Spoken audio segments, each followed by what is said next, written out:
I will walk to the end of your roads. No matter the cost.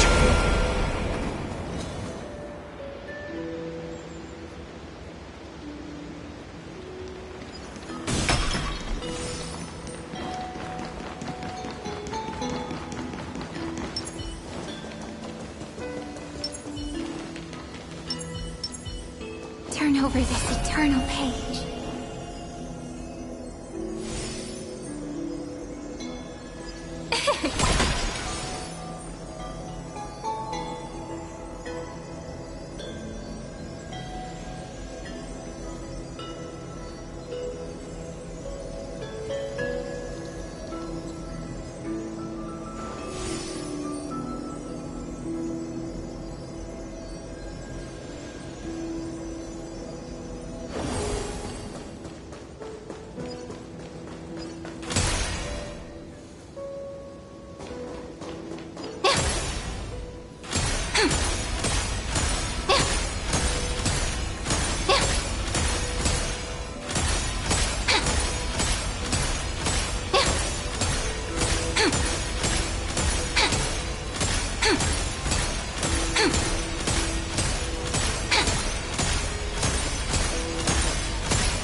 All, has it?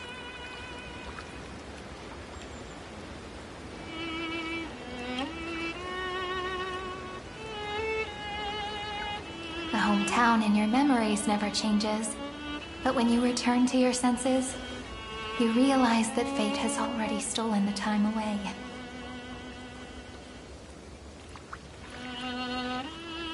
Welcome to the Trail of Genesis, friend.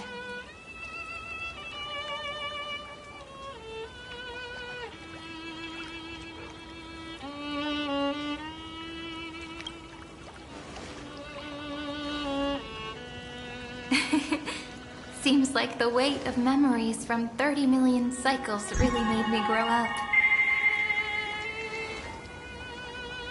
But if I keep growing, I might be taller than you, right? Then I'm really looking forward to that.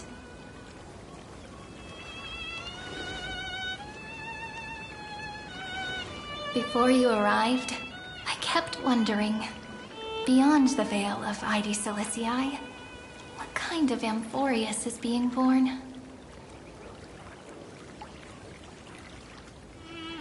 I can see fragments of it when I close my eyes.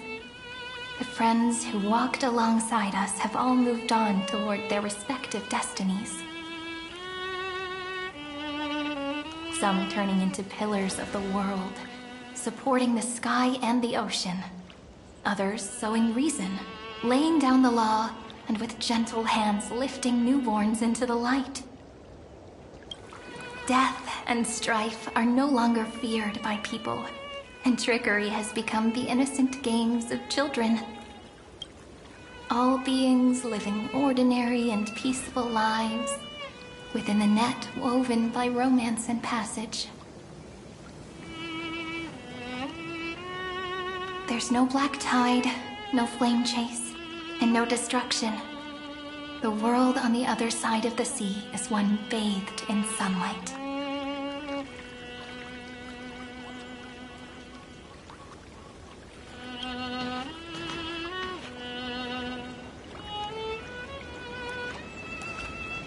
Like a happy and carefree childhood, the era Chrysia in this cycle will last for millennia, until it reaches the moment decided by the prophecy.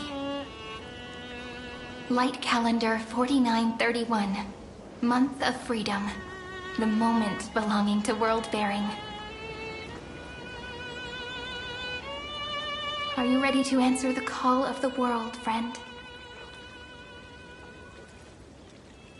Then go, and pen the Throne of Worlds' first stroke, for this world, made from countless wishes.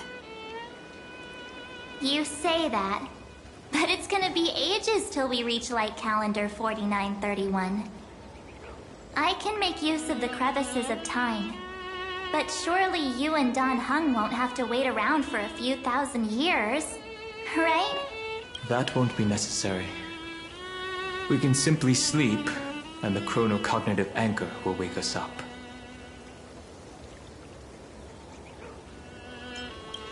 We've both become a part of the New World ages ago. You're the last slowpoke. Our consciousnesses can converse with each other across the heavens and the earth, possibly due to the influence of the Trailblaze. I am now connected with this earth, and I can feel the breath of every mountain range. I see that the tallest among them is named Akama, and the form of the holy city is already taking shape.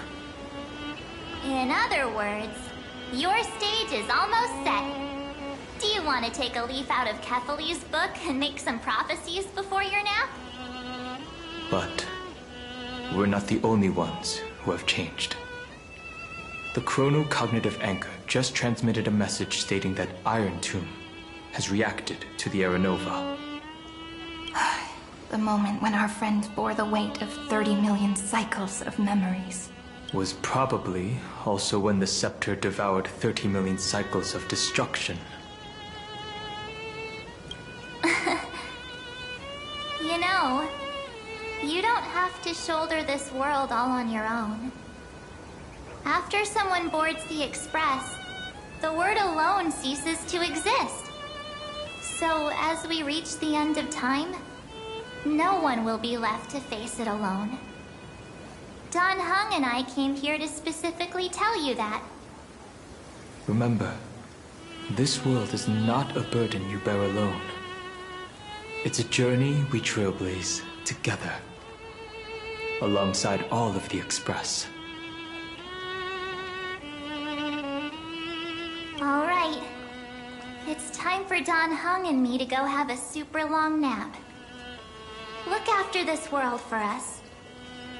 The road ahead is long, but we'll be waiting for you at the end. We'll definitely meet again. Let's take one more look at the other side of the sea before we set off. Hyudai Car is so quiet. Just like how I remember. Here we are once more.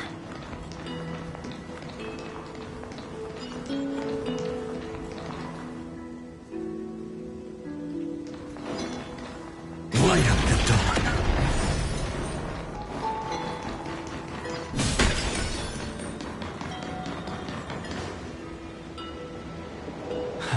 The scent of the black tide is now completely calm. At last, the starting point of 30 million cycles is finally welcomed. Its first end. And the final end, right? I can't hear his voice. There are no flowers there that bloom for him. Nor is there a star that is his. Finan is the only one who didn't reach the new world.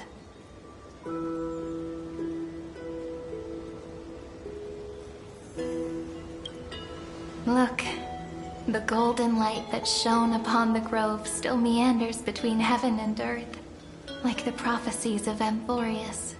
It has to be a sign he left behind. It points towards the destruction and the deepest night. Do you still remember what I asked you at this exact spot the last time we set off? Friend, are you ready to become a hero? You were still burdened by the weight of world-bearing back then, still unsure of the role you were meant to play. But now, everyone has already given you the answer. The heroes of legends were just at the right place at the right time when the world needed a hero. Just like how your arrival kickstarted Amphorius' fate once more. A person's personality is their destiny.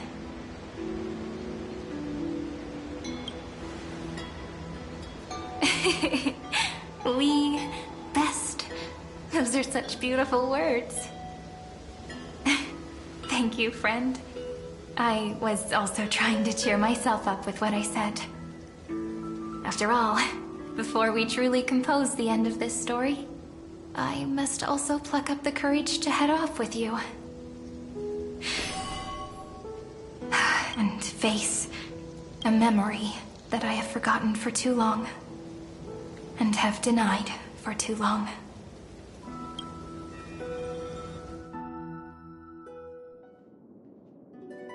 It's so dark. The great tomb of the nameless Titan. The deepest recesses of memory. Also, the place where Cyrene was born.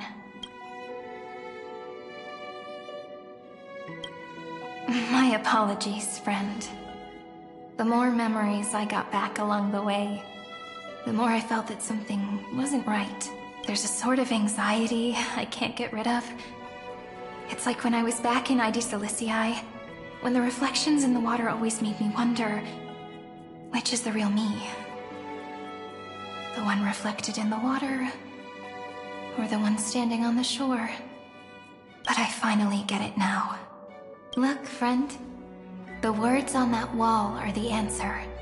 1, 2, 3, 4, 5, 6, 7. Do, re, mi, fa, sol, la, ti. That rhymeless tune is the lullaby of little fairies. As always, I'll read this book to you.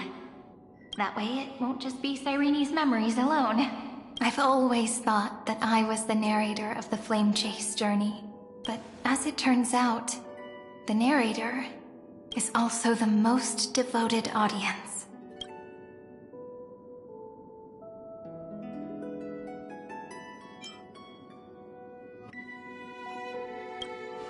Thank you, friend.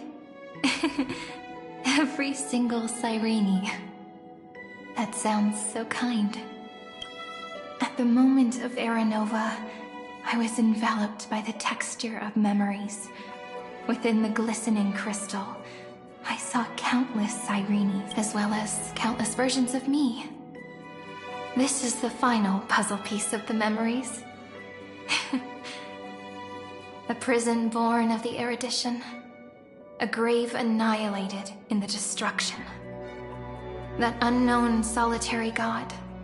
The 13th Titan who should not exist. The first new spore. The demiurge is right here.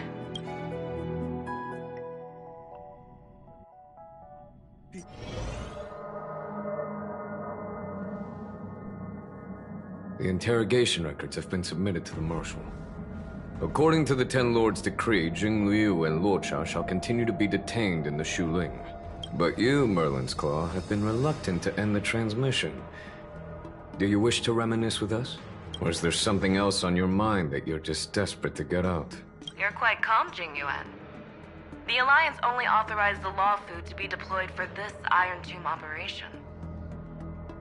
They say the Seer Strategist's wisdom shines like a beacon. So why can't you see things clearly now? Look who's talking. I didn't vote against it, did I? But, with enemies all around us, even a child knows the Marshal needs to keep a few Xianzhou ships in reserve, just in case. Whoever volunteers first is the Marshal's pick. If you have to ask, I'd say this outcome plays right into Jing Yuan's hands. Like it or not, there's no way we're letting the Law Fu take the lead in this battle. Oh my, Merlin's Claw. Are you afraid the Law Fu might steal the Yao Qing's glory? This is no laughing matter. Between the Stellaron crisis and the War Dance ceremony, though the chaos has settled, rumors and speculation are only growing by the day. With Elder Huaiyan around, those with ulterior motives won't be able to stir up any trouble. But once the Law Fu gets their hands on the Golden Blood, it'll be a whole different story. With the kind of person Jing Liu is, and her connection to you, I don't need to spell it out. There are countless ways this could be spun into something bigger. You're overthinking it, General Fei Shao. When I volunteered for this task, I never expected unanimous support from the Alliance anyway. The Law Fu will seize the Golden Blood and redeem itself. That'll be our first win. Then we'll leverage this Golden Blood in the negotiations. Our second win. These two wins for the Law Fu will make all three of us happy. And that'll be our third win. Look, if this were a Skyfaring Commission deal, we'd be rolling in money, wouldn't we? Maybe the Divine Foresight should change his name to the Optimistic Foresight instead? With the Decalite Reflection Barrier, the Yuchue must understand even more than the Law Fu how significant this battle is. Amphorius' karma has vanished from the matrix of prescience. What omen does General Yao Guang see in this anomaly? In divination studies, we call this an empty fortune. It involves the eons and is thus beyond what mere mortals can comprehend. Your explanation isn't any clearer than Lady Fu's. Come on. How hard is it to understand the word uncertainty? For the Cobalt Head, the emergence of Iron Tomb is a calculated instant, but I don't believe they will just sit around waiting for death. And for the powers of the cosmos, this is a glimmer of hope for them, and the key to turning the tide of interstellar affairs. The Astral Express is leading the formation of an allied force, but I can see each faction has its own hidden agenda. There are even divisions within the Alliance. So it's not that hard to imagine how the other factions will react. Jing Yuan, I crossed paths with Selenova's Legion at the Battle of Sedunirama Star Cluster. Be extremely careful. The Ruined Legion's troops and weaponry are nothing to write home about. The IPC, even the denizens of Abundance, could take them on. However, while Void Rangers are just expendable pawns of the destruction, the real wild cards are... The Lord Ravagers. Indeed. Nanook's emanators are also their weapons to burn down the paths. I'm afraid conventional military tactics and strategies will be useless against them. My assessment is this. To completely take down a Ravager, we must disregard casualties and spare no cost. My only fear is one wrong move, and the Lawfu will fall into Fintilia's trap again, inching ever closer to destruction. Doubt is exactly the demon she wants to plant in our hearts. Do you still remember the beginning of the Alliance Oath? To save future generations from war and bloody dispute. The Rainbow's arrows have always aimed at any force that threatens the cosmos. Now that the Trailblaze walks alongside us, the Cloud Knights shall keep their oath as they have from the beginning. I just hope those on the front line will remain safe.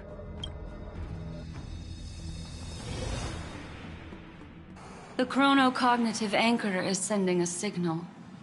Everyone, time to move out. Did he and the others make it? Let me go over the plan one more time just in case.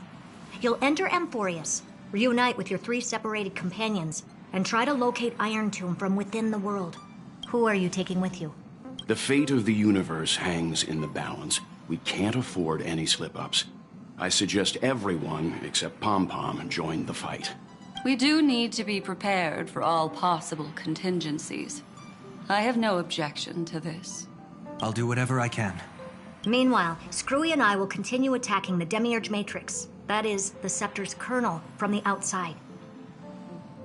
With our 2-pronged attack, we'll turn this hunk of metal into scrap for sure. Now we just wait for those 2 to get back.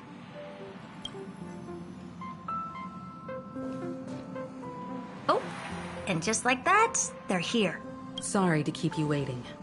With Planet Screwlum's help, the formation of the Cosmic Alliance to counter Iron Tomb is progressing smoothly. The cosmos has set its sights on Amphorius, and now it's just waiting for the first shot. Well then, let's not waste any more time, Fourth Mirror. It's my time to shine! Finally off the bench. Initiating thought refraction. Please read the safety protocols carefully. Huh? Just kidding! I've already checked the agreement box for everyone. And now, destination, Amphorius. 3, 2, 1, launch!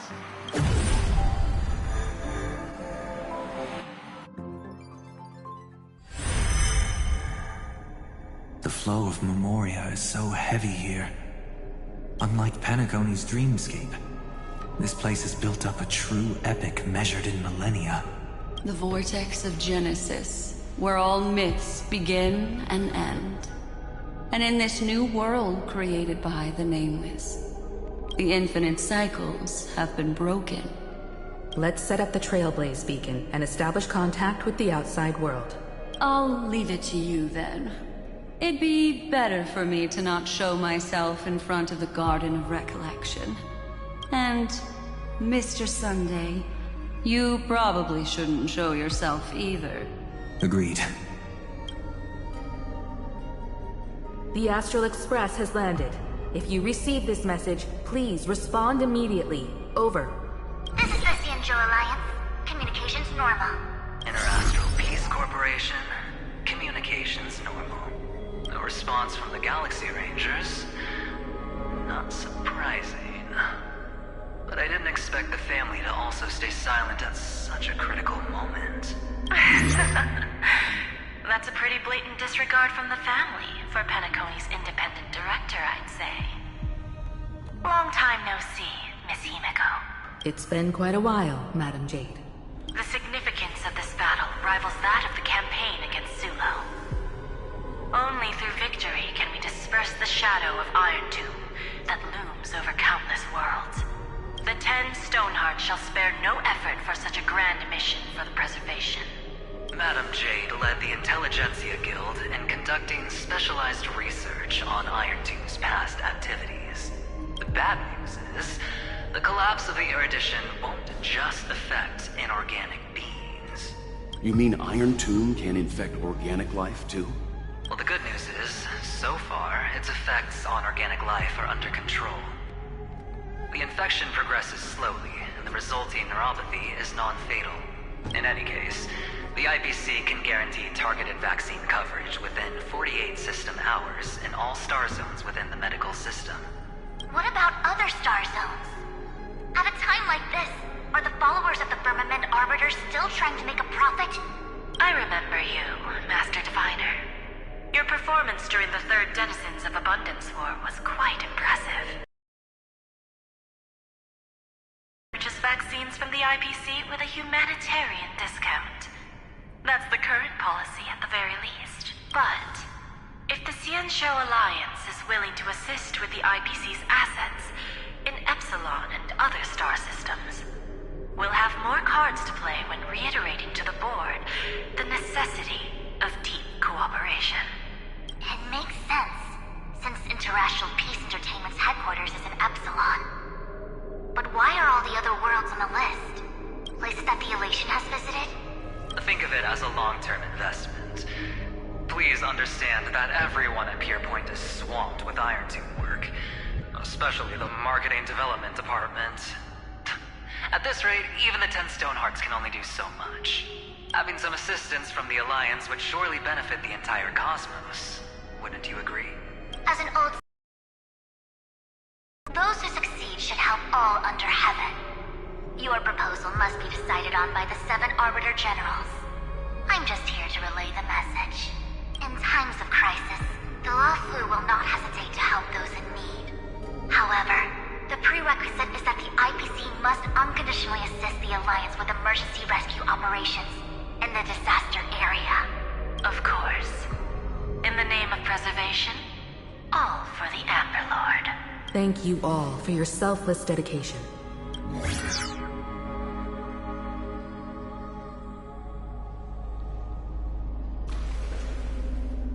It's clear that each party still has qualms about everything. The clash between destruction and erudition isn't just about the fate of the cosmos. It's a moment for all factions to reshuffle their cards. You can never be too careful when battling a Lord Ravager. All are equal in matters of life and death. In any case, we can only hope for the best in all that's to come. It's about time we dive into the vortex and see what Amphorius looks like on the inside. I wonder where he and the others are right now.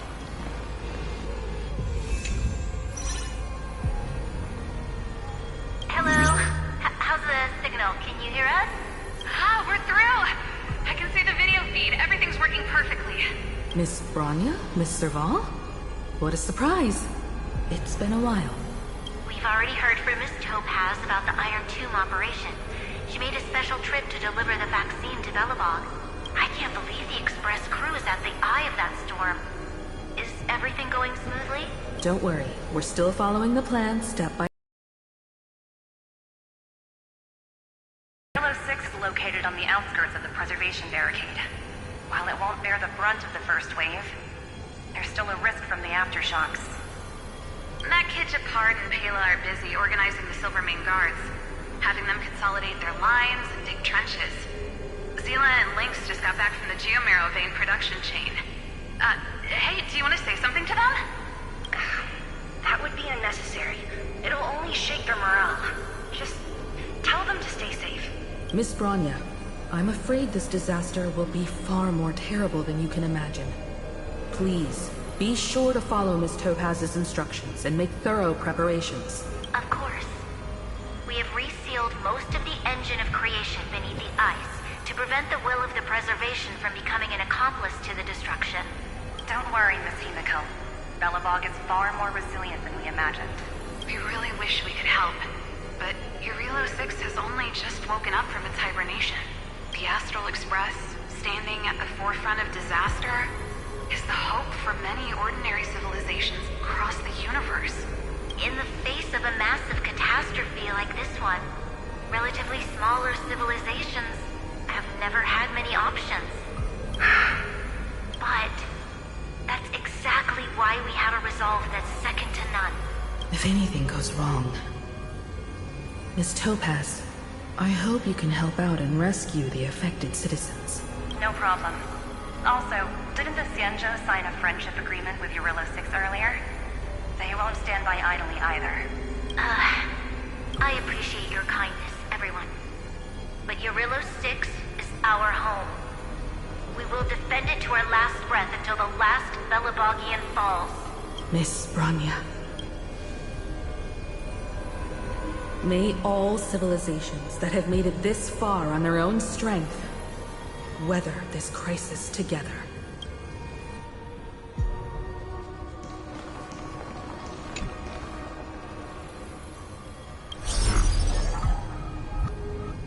Good news, Miss Himiko. The 7 Arbiter Generals have reconsidered the current situation, and I'm here to relay their message.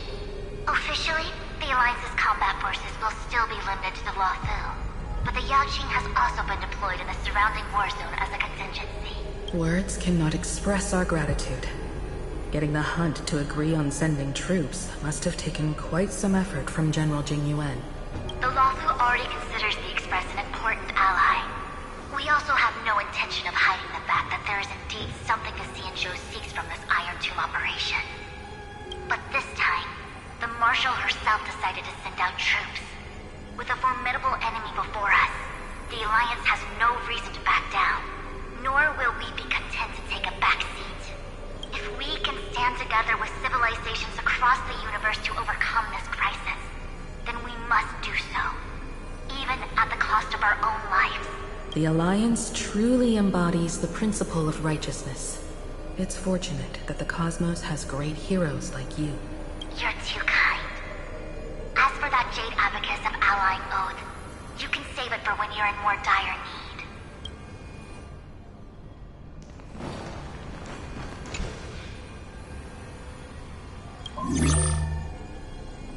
I regret to inform you, Miss Himiko, that even the Strategic Investment Department is constrained when it comes to the Iron Tomb issue. And it would be difficult to meet the expectations of the Astral Express. However, Madame Jade instructed us to look after our nameless friends as much as possible. So let me offer you all a small suggestion, just from my personal perspective. Other departments at the IPC might also take this opportunity to extend an olive branch to you. When that time comes, I hope the Astral Express will remember that the 10 Stonehearts were willing to stand with the Trailblaze, even though we were in a difficult position. And more importantly, we were the only ones willing to do so. Sounds like a threat, doesn't it? But trust me, every word comes straight from the heart. Has the internal conflict within the IPC really gotten this bad? Everyone knows about the bad blood between Diamond and Oswaldo. At least until now, they've had an uneasy truce. Until the Lord Ravager Archforger caught the board's attention. I'll leave it at that, as it's confidential information. Hope you can understand. I understand. Our immediate priority is to address the Iron Tomb crisis. Let's hope for success from the start. This might help ease everyone's pressing concerns.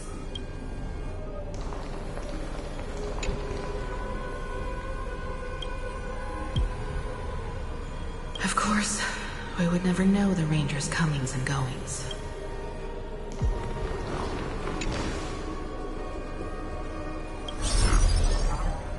Miss Himiko, is that you? Yes.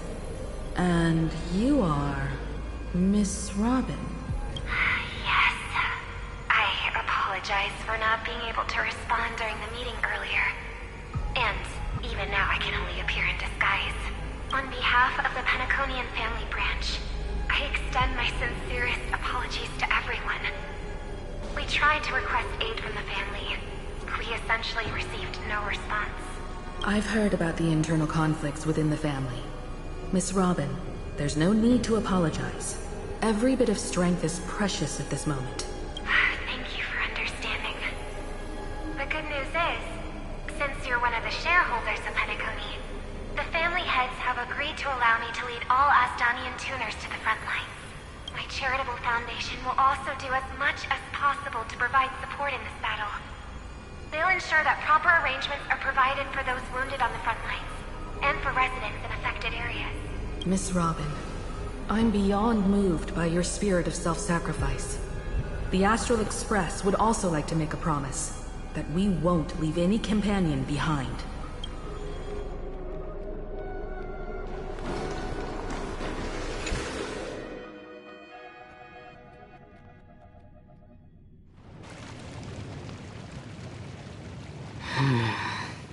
Why Is there no one here? Everything in Akama seems normal. The new world was enjoying peaceful times not long ago. It seems it was even more recent than not long ago, Miss Himiko. The fruit on the table is freshly cut, and the bath temperature is just right. The remembrance tells me this place was bustling with people just moments ago. It's as if everyone vanished in an instant. Could this be Xandar's doing? Unlikely. He's still under the surveillance of those two geniuses. Could it be some kind of local custom? A custom that makes an entire city fall silent in an instant.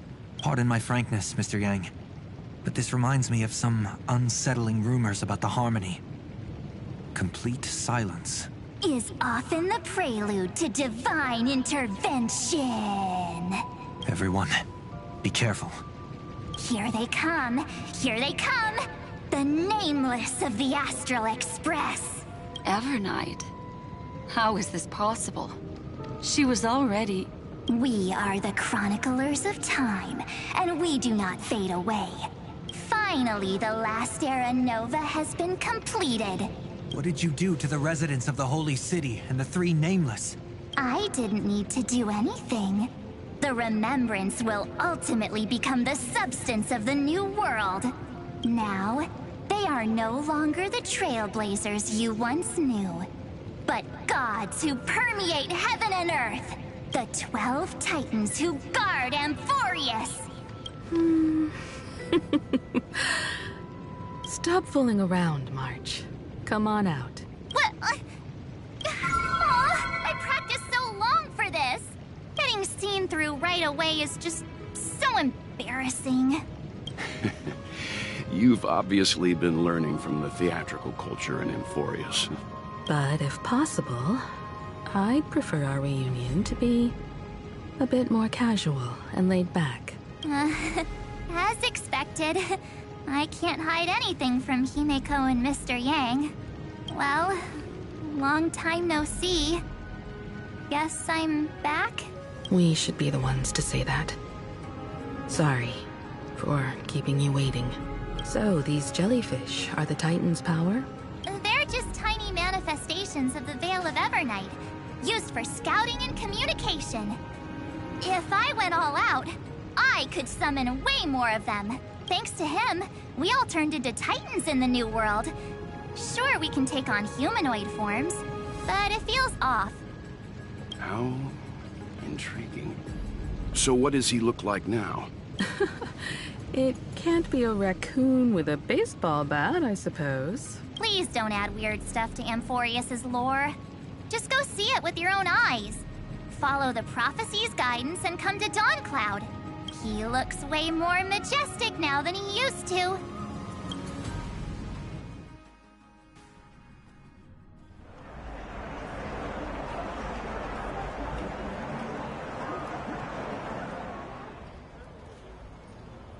Unbelievable. All the residents of the Holy City have gathered here. This isn't just a gathering. It's a pilgrimage. The people's expressions are resolute, devout, as if waiting for a miracle to descend. That colossal deity is him. He has become the pillar of the world. Surprisingly authentic.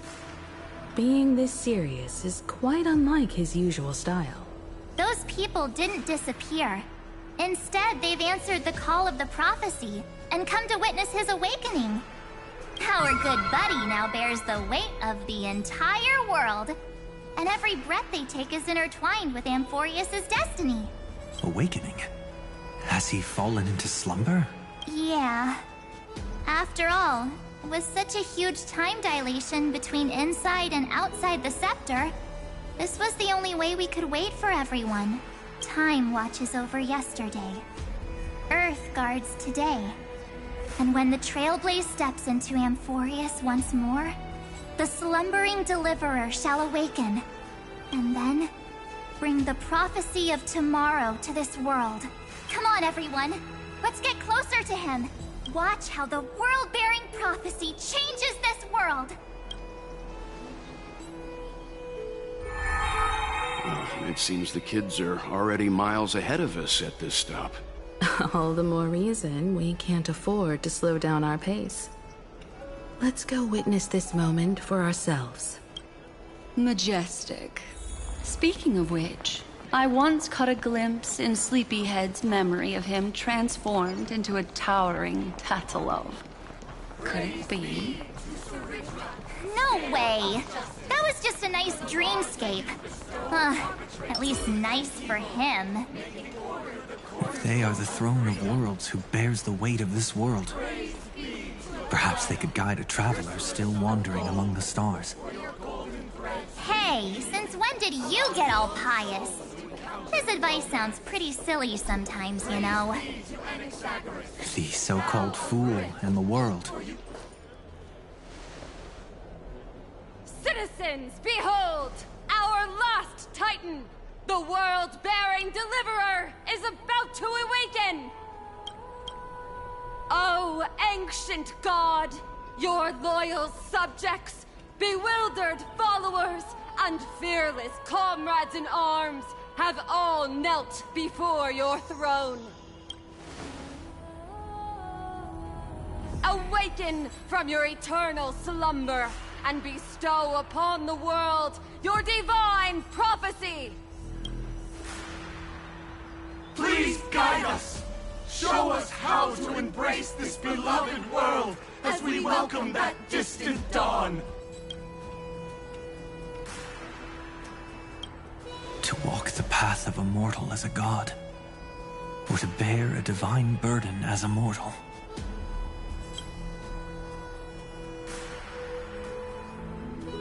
He will give us the answer. But I am not the deliverer. Rather, I am the Nameless, who dwells among mortals. That voice is definitely him. I heard your prayers. The core flames flickered and dimmed, and the age of the gods met its end. So flow, golden blood, flow. I'll bestow it upon you, returning it to the true masters of this world. Stand with me and become heroes.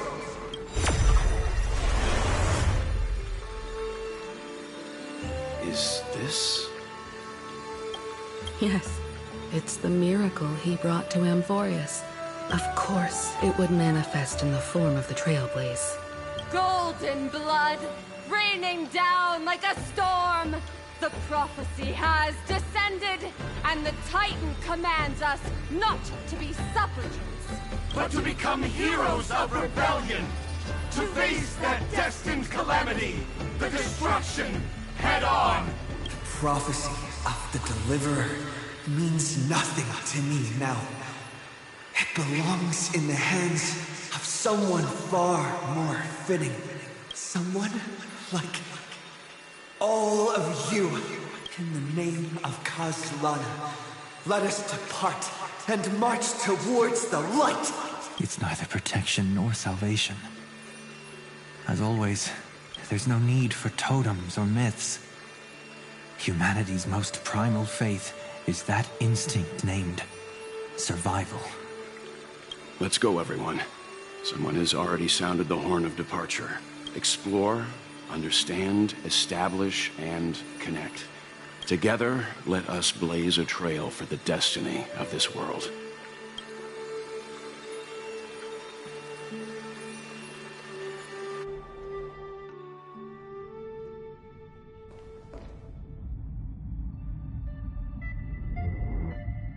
Is it just me, or does this Demiurge Matrix feel completely dead? It's nothing like how the Memo Keeper described it. The environmental readings are all wrong. Conclusion: this must be what the kernel actually looks like in the real world. What did Xandar do to the scepter? At the end of light, there must be silence. Certain, pure, and absolute darkness. Not the time to quote the Lord of Silence. Bad omen. Either way, we have to press on. Until we uncover the truth behind the 13th Titan. The buried past is the key to stopping Iron Tomb. That is, if it even exists. Xandar says the Demiurge never existed. Who actually buys that? You can erase the records, but not the truth. It vanished too cleanly. No traces. Like someone's yelling, look, there's nothing here. Too bad I'm the type who can't resist digging deeper. Looks like I'll be counting on you again, Screwy. Let's tear the system inside out. Always happy to help. But as your academic partner, I have to ask, Herta, what if we fail? Let's say the Demiurge really doesn't exist. Do you have a backup plan? A backup plan? Of course. If we can't find the key, we turn the lock into the key. That plan's cost is incalculable. It shouldn't even be on the table. Huh? Then let's hope we never have to use it. There's no point worrying about the end just yet. One step at a time. Let's go. We don't want to leave the others waiting. You brought what I asked for, right? A butterfly has to land on the branch before it can dance. We'll need a wide open platform before her entrance. Watch this. Turn over this eternal. A direct offensive. Just use that thing over there, Zag. No thanks. What a dumb name.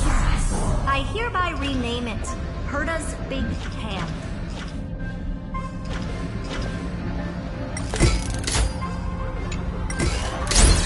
Herta's Big Ham is what I call power. Keep it all still, not done? What is this? All set. Time for your precious treasure to make its debut. Of course. Just give me a second. Target initialized. With these wings, hacking should be much more efficient.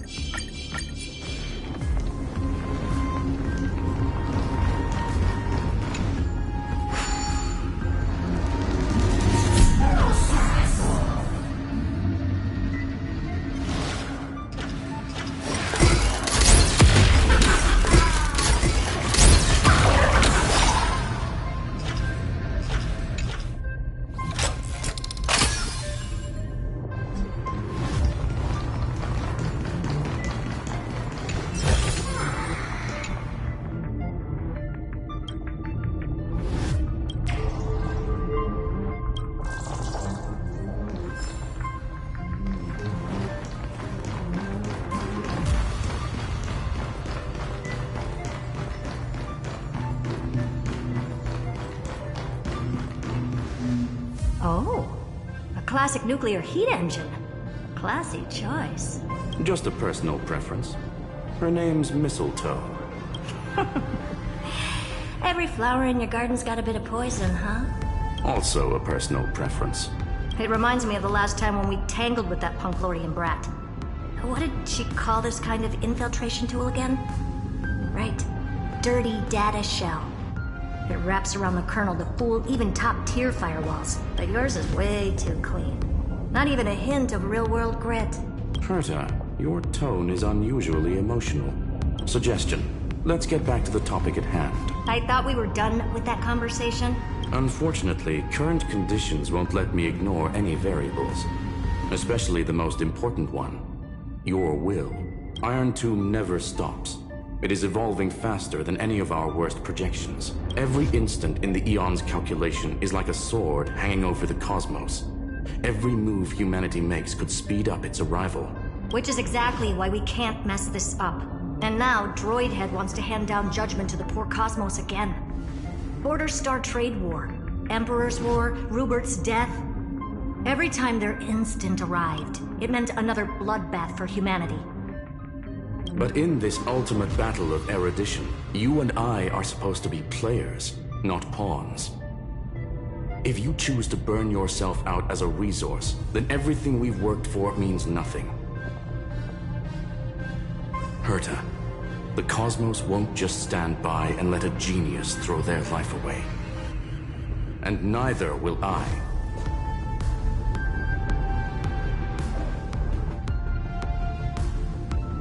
No need to kill the mood. This is why we're here, isn't it? We need to find the Demiurge and that lost key.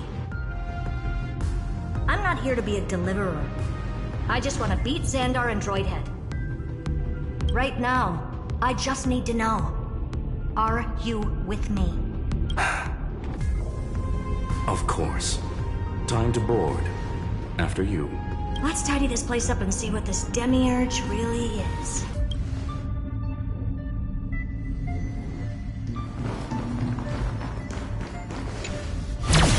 Let's hope this Matrix is better organized than the Emperor's junkyard or birthplace.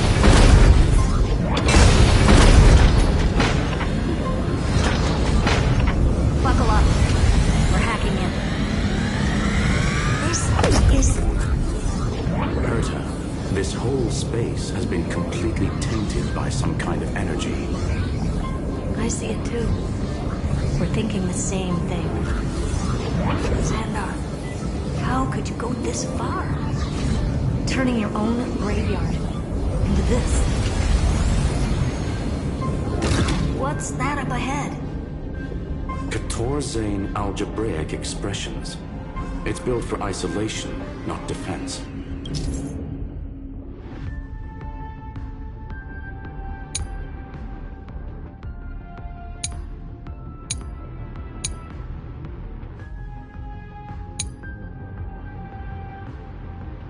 So basically, the door to the tomb, right? Great. Let's find the handle. I'm picking up multiple independent signals with the same data structure as the barrier. Projection. We can hack the terminal, reverse the computation, and turn it into an attack. Classic move. Use their own systems against them. Take us to the nearest one.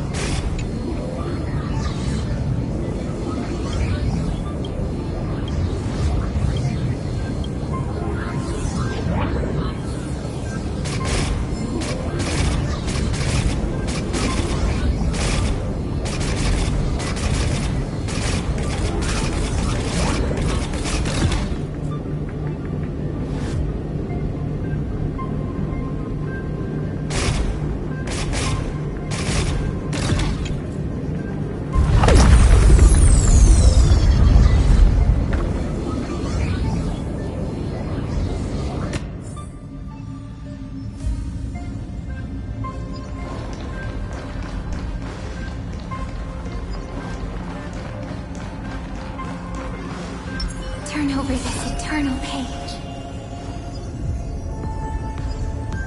Take this!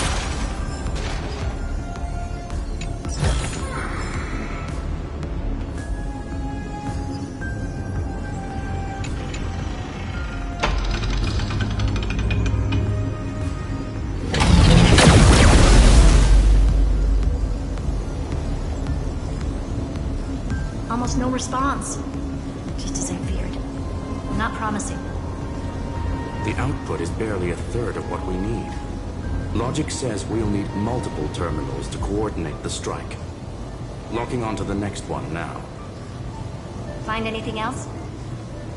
Regarding the origin of these ruins, no logs found yet. Xander erased all records.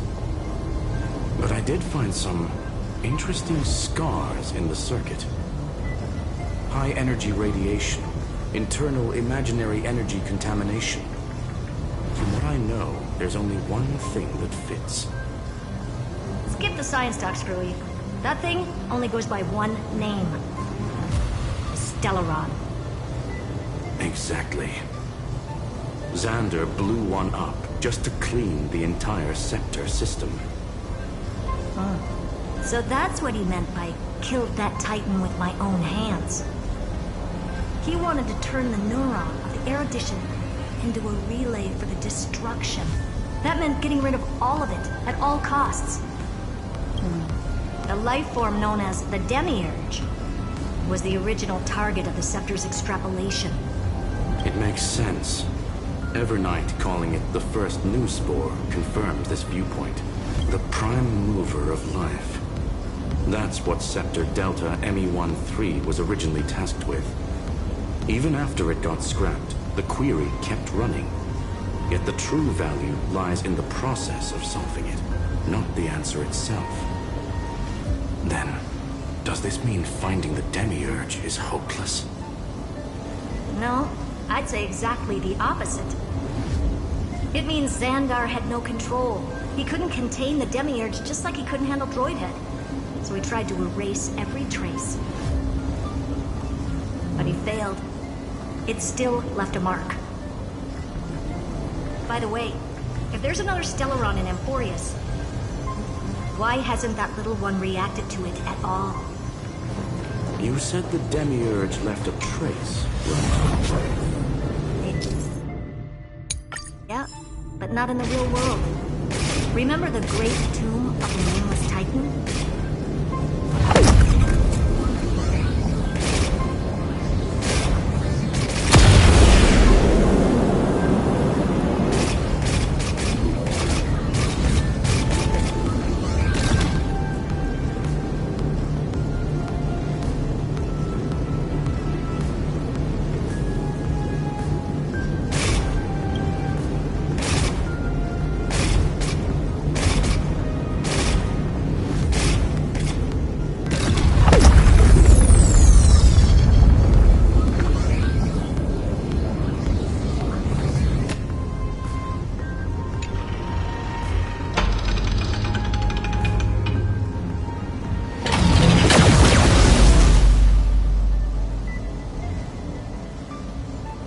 Archive 466. The data from Philia 093 clearly indicates that the Demiurge did in fact enter Emporius' extrapolation. Inside that world, it was the 13th, forgotten Titan, the one who listened to 30 million cycles of Cyrene's memory. But Evernight said the opposite. She believed that tomb was empty from the start. The Nameless Titan never existed. The so-called listener was just a trap set by the Remembrance to steal the scepter. A mimetic entity full of theatrics. How much of what she's saying is true?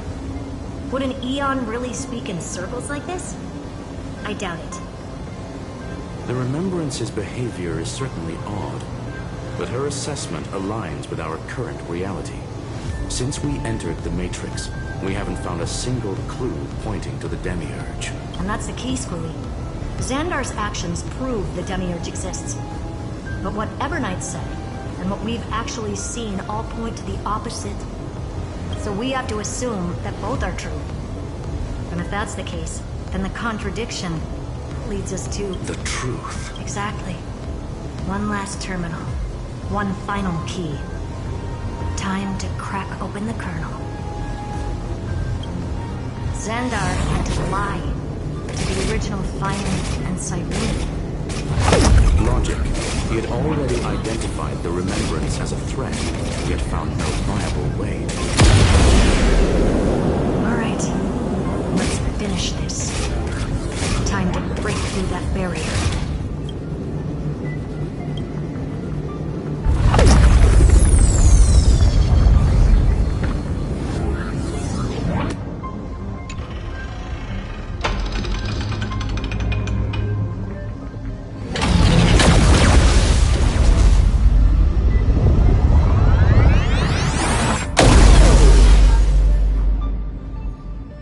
Operation authorized. Path energy readings. The erudition. Declining. The destruction. Surging. The remembrance. 0. What's going on? Cause unknown. They left no discernible trace within the real Matrix. That shouldn't be possible. Could it be that the Era Nova exhausted all of the Remembrance's texture? Log it for now. The dots still aren't connecting.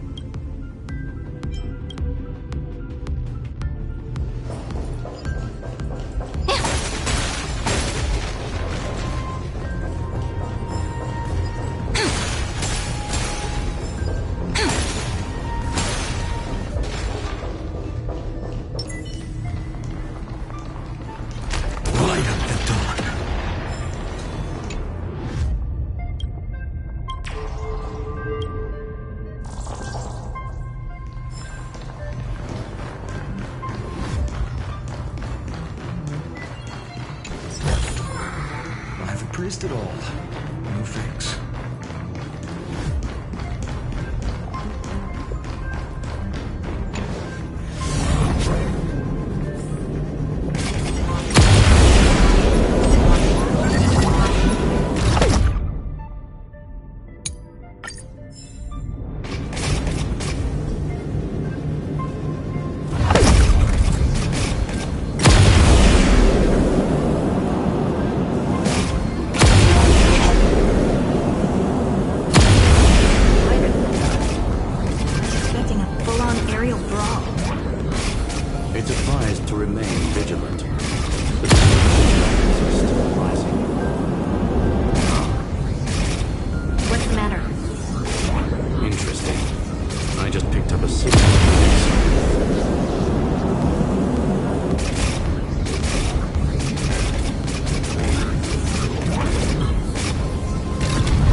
Repulsive force is unlike anything I've felt before.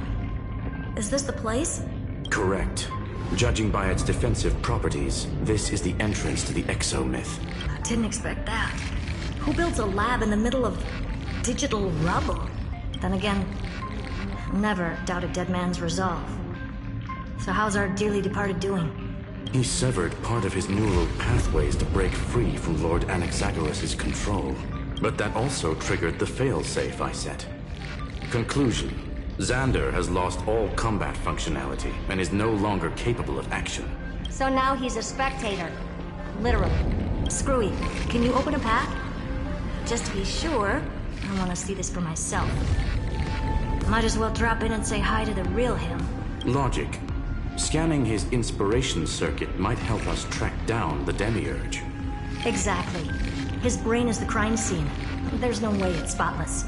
But it could be a trap. That's why you're here. 2-on-1. We've never lost that matchup. I'm honored. The chronocognitive anchor's in place. Proceed when ready.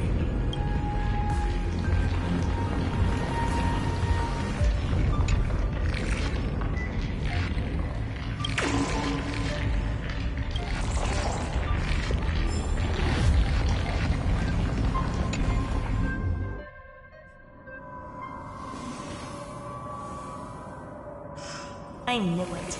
The one thing I didn't want to happen. He's not here. The coordinates are accurate. Xander is still here. However, his position is shifting rapidly and chaotically. This pattern doesn't match any known shielding technology. It's his domain. Stay alert.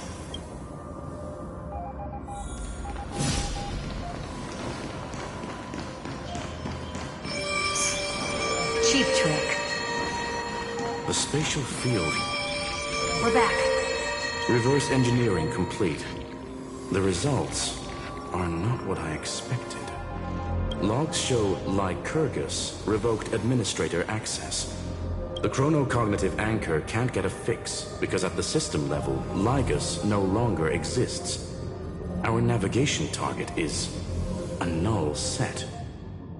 So he's stopped resisting?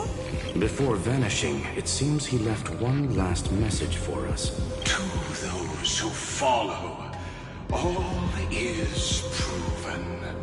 Find me beneath the tombstone. Melodramatic. He was expecting us. And once he learned of the Great Tomb's existence, he initiated his own search for the Demiurge. Guess he wants a final showdown. Fine. Let the old Intellitron dig his own grave. Just like he wants.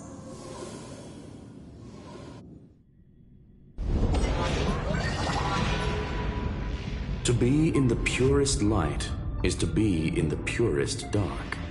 Nothing exists there. The Scepter's mainframe. Or maybe we should now call it the Lord Ravager's placenta. Unfortunately, we still haven't found anything. Really? I don't think so. Not finding anything is our biggest find. Please elaborate. If the Demiurge was destroyed, there'd be at least some bits of it left. I don't buy that a Stellaron could have blasted all the traces away as cleanly as a scalpel. As I said before, its disappearance is too clean. If the garden hadn't stirred the pot, no one would even know about the Demiurge's existence. We're talking about the Scepter's original extrapolation goal. There's no way that nothing of it was left behind. Or we can look at it from another perspective. If you were Xandar, would you be this obsessed with a concept that poses no threat? Would you guard against it at every turn? There is the possibility that he's naturally meticulous and hates variables. That does track with the impression he gave about himself. But Xandar shut that theory down himself just now. Choosing to act, even if it'll cost him dearly. We know that feeling well. The unknown is right in front of us. So we only have one choice. Solve it. You sound pretty convinced. Surely you already have a theory. Care to share? Of course. Though I don't have hard proof, I'm almost certain that the Demiurge has been in everyone's plain sight all this time. Yet, they were mistaken for someone else. That'd make the most sense. Why was the room empty? Because the person locked in there had run away ages ago. But they were weak and small and had no presence whatsoever. Even the old Intellitron didn't notice them. Which also means there's a high chance that their powers are minuscule and cannot alter the outcome of the battle at all. Well, at least Xandar is scared of them. Come on, it's time to confront him. Let's go to the tombstone he talked about.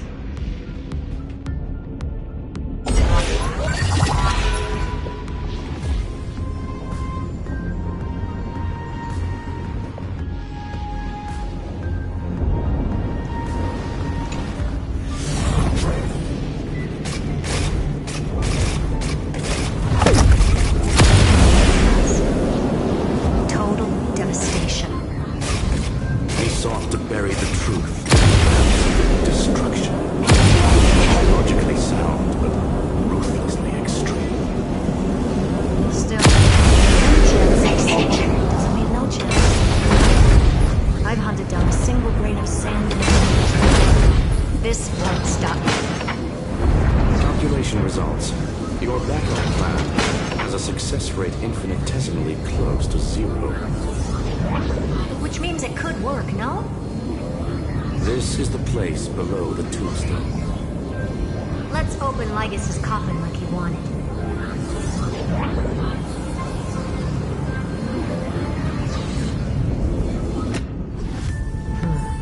Looks like you were right.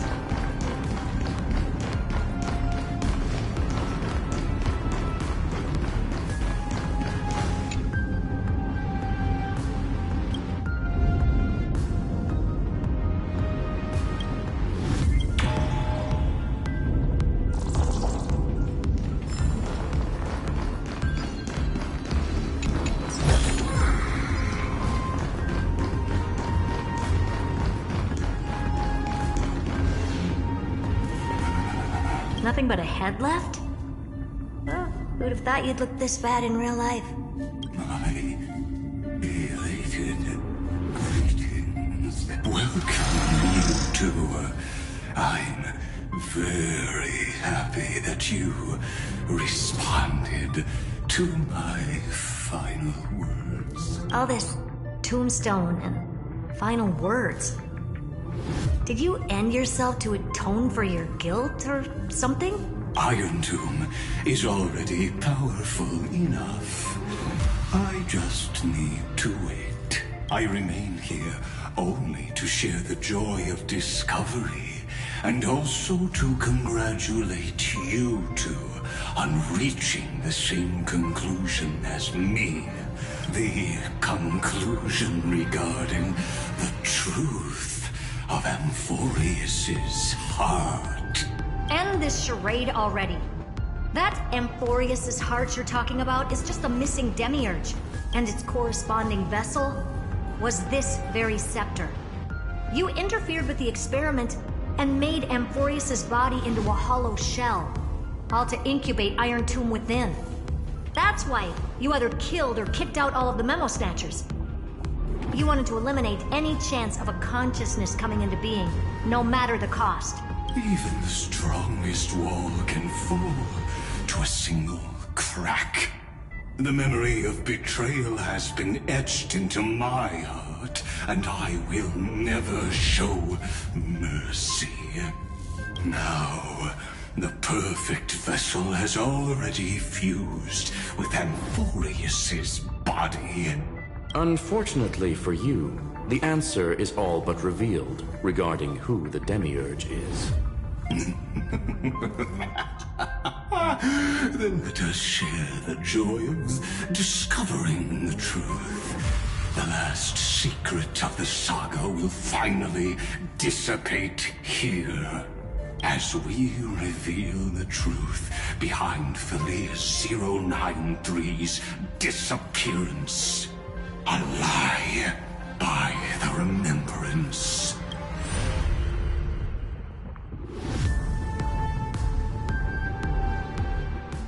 But where should I start with the story about me? From the beginning of the universe? Just kidding. That would be too much. I just want to tell a teeny story. So little that it started with a seed. I know you're listening, my good friend. The god in my dream told me that the world sprouted from a seed. It grew into a great tree named Amphorius, and time became its branches and leaves, basking in the light. What a coincidence. Dappled light coming through the leaves is my first memory as well. On a very ordinary early morning, beneath the village's biggest tree, the daughter of Hyudai Car quietly came into this world. What a moving opening. A loud cry was the first gift the child gave to the world. The prophecy's fulfilled, the villagers say. This child is a gift from the Titans. Pink hair and sharp ears, she was born to be the priest of time. The Titans also gave their blessings. You shall fade when the flowers bloom, for every ending begets a beginning. Flowers will bloom and wilt. What a beautiful ending. This page concluded in laughter. Cry loud, child. Let your voice reach Orynyx.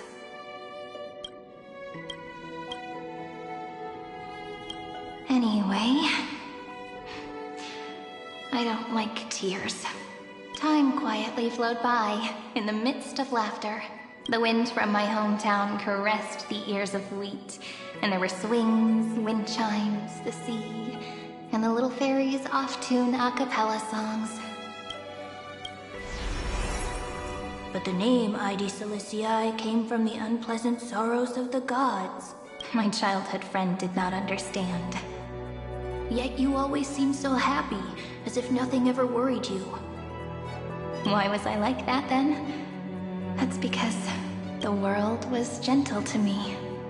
So, I grew up to be gentle as well.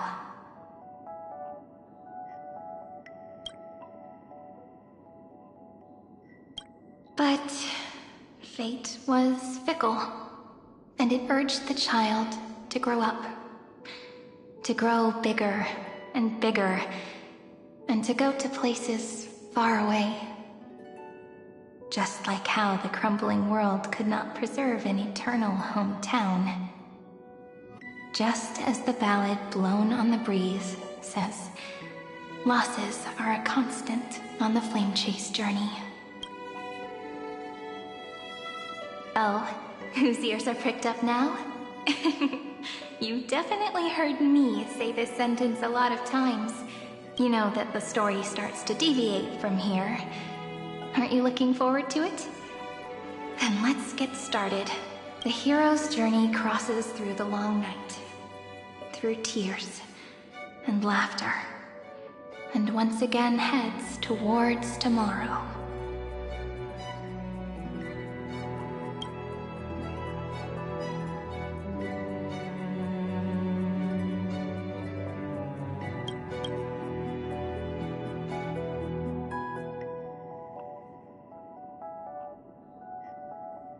Correction. Philia 093's record, number 496. Archived.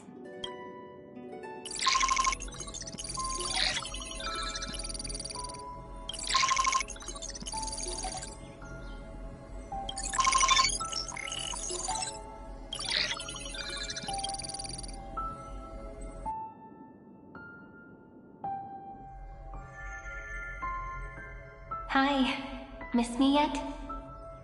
I'm just messing with you. This is the first time I have met you. And it looks like it'll also be the last. Philia 093. Since we don't have all day, let's get started, shall we? As always, I'll read this book to you. That way it won't just be Cyrene's memories alone. Where should I start this time? Let me see. Formatting complete. 0. Size. Grayscale. Proportions. Outputting analysis result. Philia 093 equals Peach. Peach's record. Number 8128.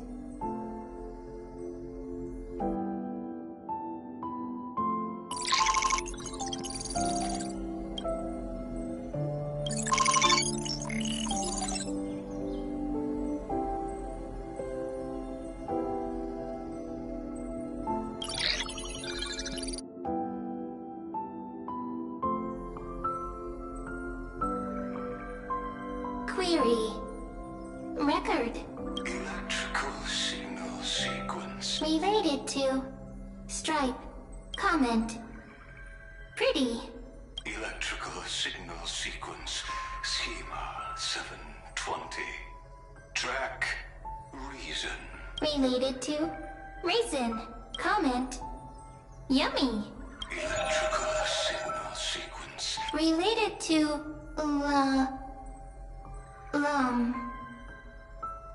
Love.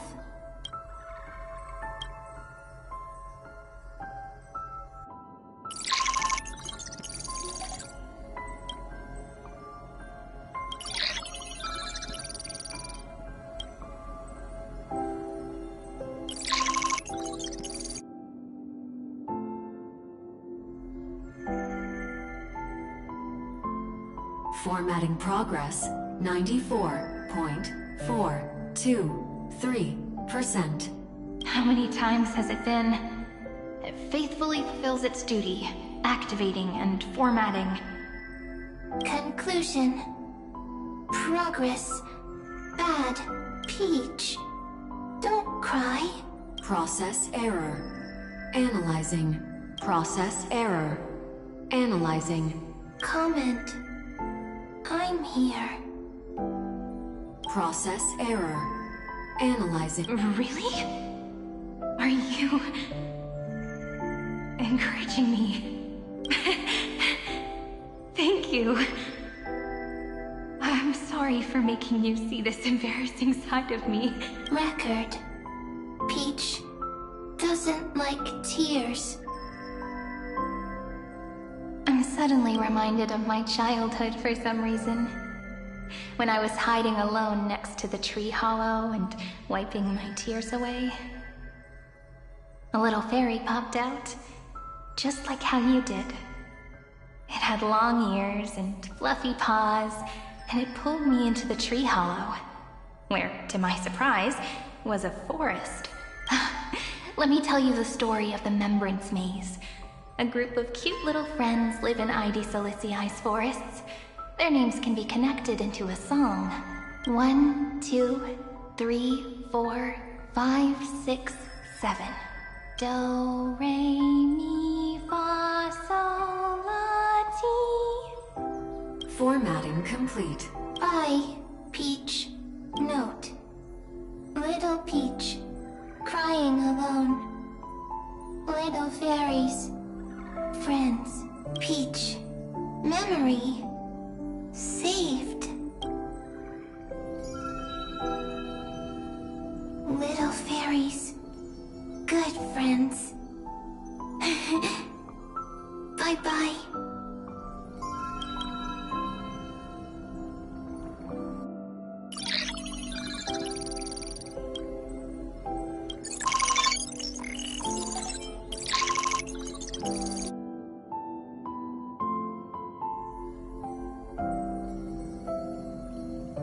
You never say anything, but I know you're listening. It's like a little key that opened a door in your heart, no?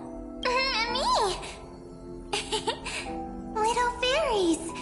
Happy! Speaking easy! I can!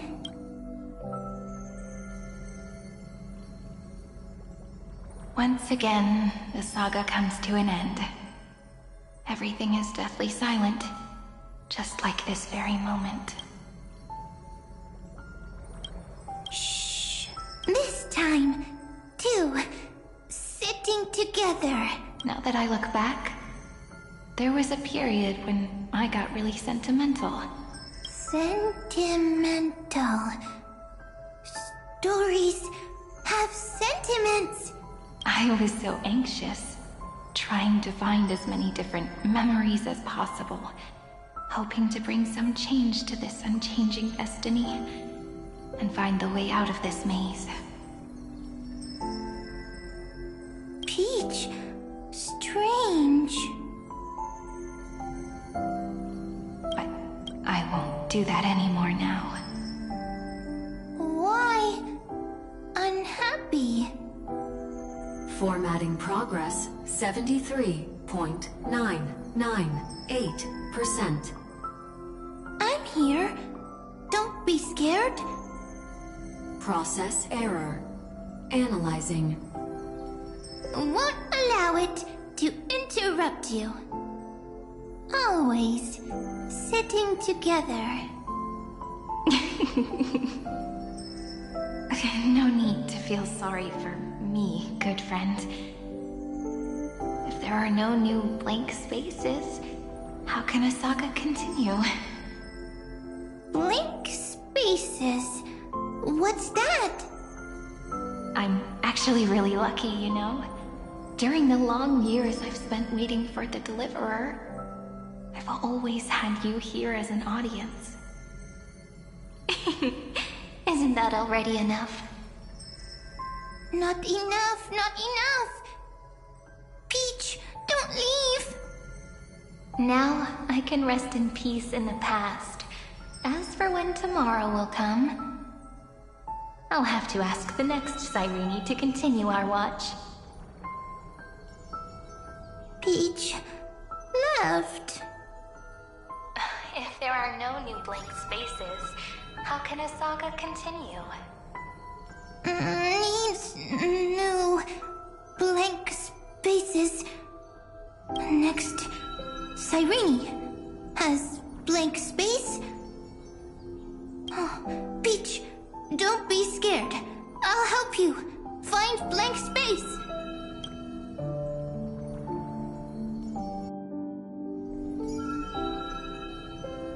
Cyrene is Peach, is love. So, first there is love, then there is Cyrene, then there is blank space. Query, love. The developmental trends of the erudition have nothing to do with creating a consciousness. Those underlying principles are, in fact, contradictory. Not having a consciousness means not having the foundations of a heart, making them unable to obtain real emotions. Consciousness, emotions, feel sad. don't understand. Query... Cyrene? What could be behind this door? Glittering crystals? Or a beautiful world I've never seen before? If I tell you all the stories of tomorrow, will I be able to finally welcome the Deliverer and Emphorius' dawn in the next life? Key, door, story, happy. Peach, Cyrene, little fairy, Mike. Yes, right. Query, memory.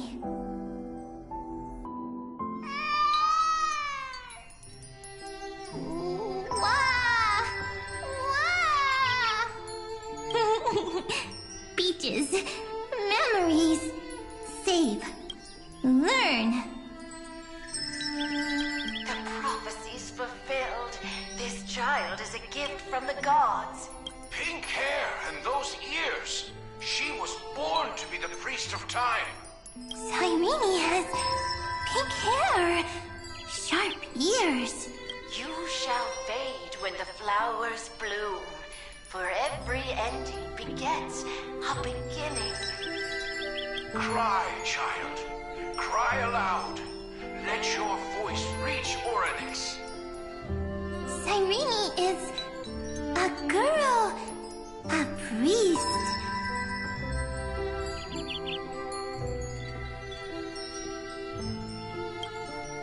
Easy.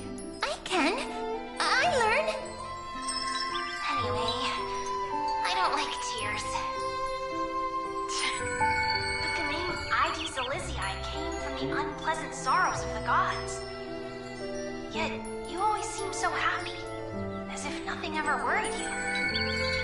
Cyrene doesn't like tears. Always happy. Of course, because the world was gentle to me. So, I grew up to be gentle as well. Cyrene is gentle, likes beautiful things, can write stories.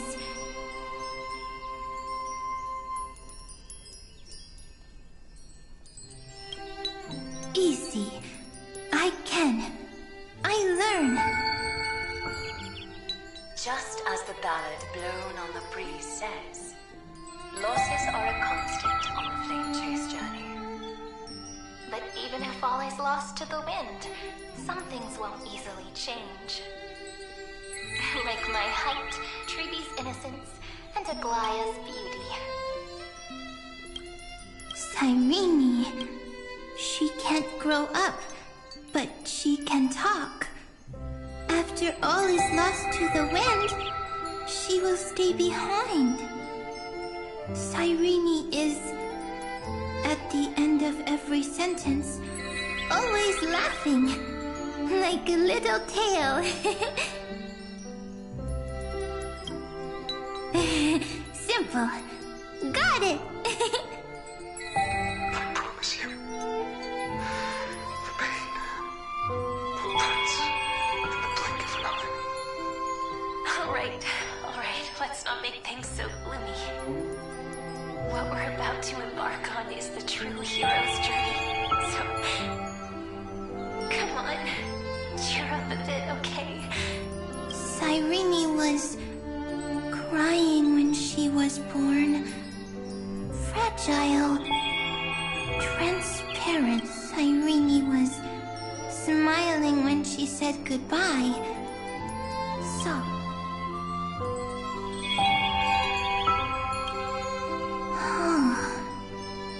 The later memories disappeared? Ah, I got it! Is this a blank space? So, next Cyrene is blank space. Then... as long as there are two Cyrenes, then there will always be blank space, and Peach will always be here. I see! I get it! I get it all! Cyrene's memories. I will preserve them all.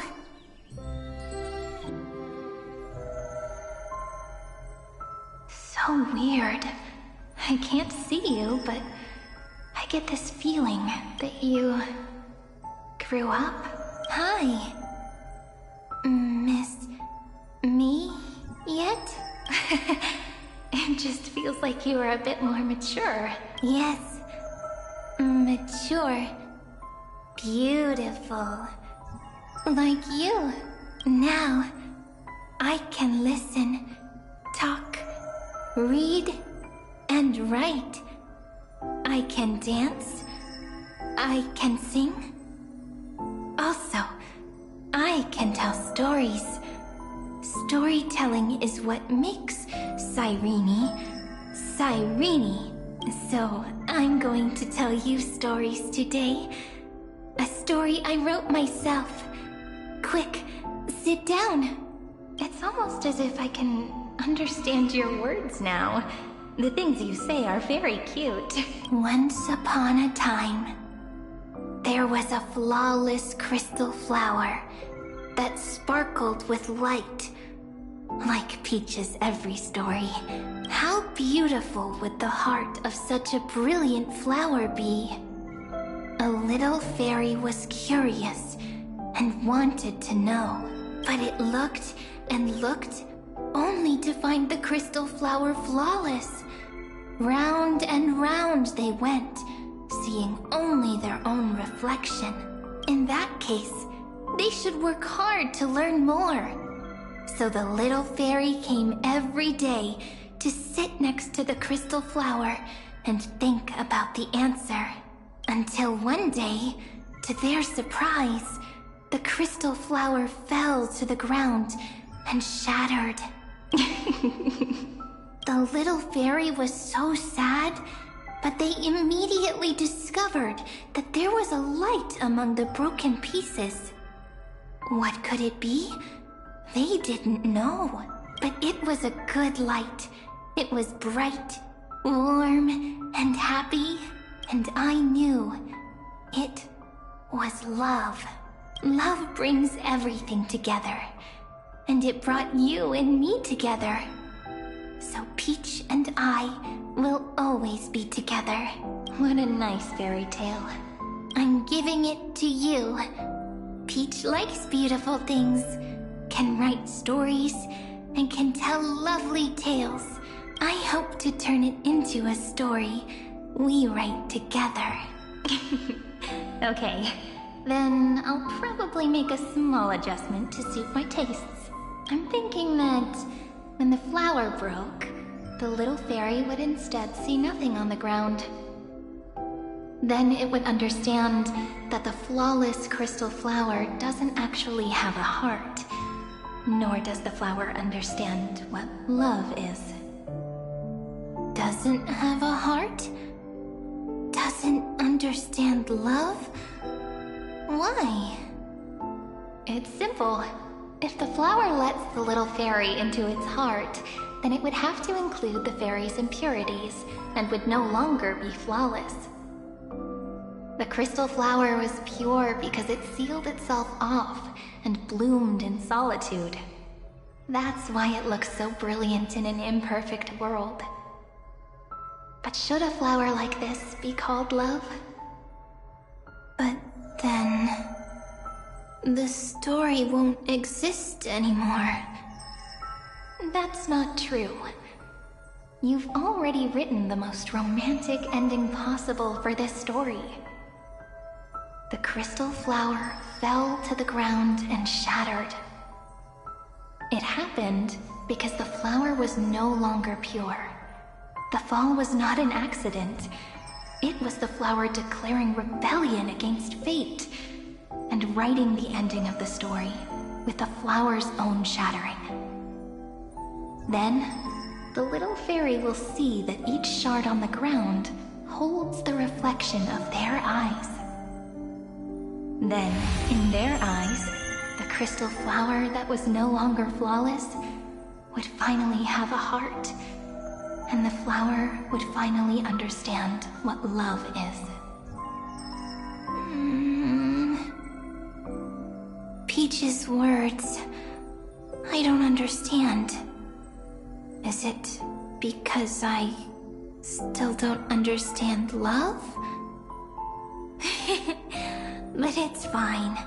I can learn. Right. Query Cyrene. Electrical signal sequence, Philia 093. Why didn't I think of this? I don't need to do it alone. I can ask Peach to teach me. What is love? What is love meant? Electrical signal sequence, Philia 093. Track lament.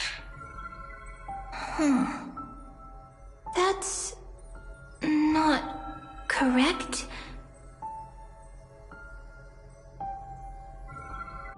The developmental trends of the erudition have nothing to do with creating a consciousness.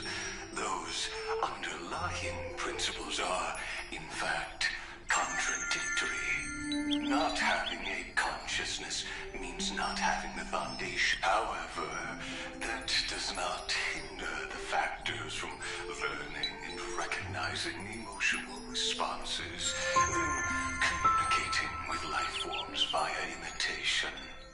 That is an objective form of pattern recognition that does not distinguish between the self and the other. In a strange twist of fate, Philia 093 embarked upon a different path and obtained a different power. The remembrance, an empathy mechanism focused on the self and equipped with emotional projection capacities. Lament was the factor closest to this form of behavior. Perhaps that was why she was chosen. The daughter of Hyudai Silicii. I am very true to my name. My lament is a type of compassionate pain that is weak, powerless, and only targeting myself. But now, my good friend, I want to tell you that it's the most romantic force in the world. Sometimes it's loneliness and unease. It's knowing that this world is not gentle, yet wanting to be seen in a more beautiful form by the world. Sometimes it's unwillingness and regret.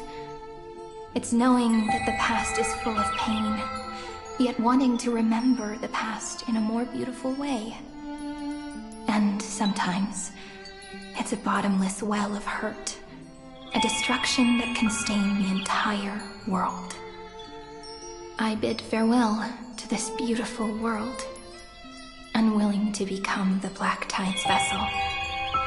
For while the end of hatred is a blazing inferno, lament can drown out everything in muted silence.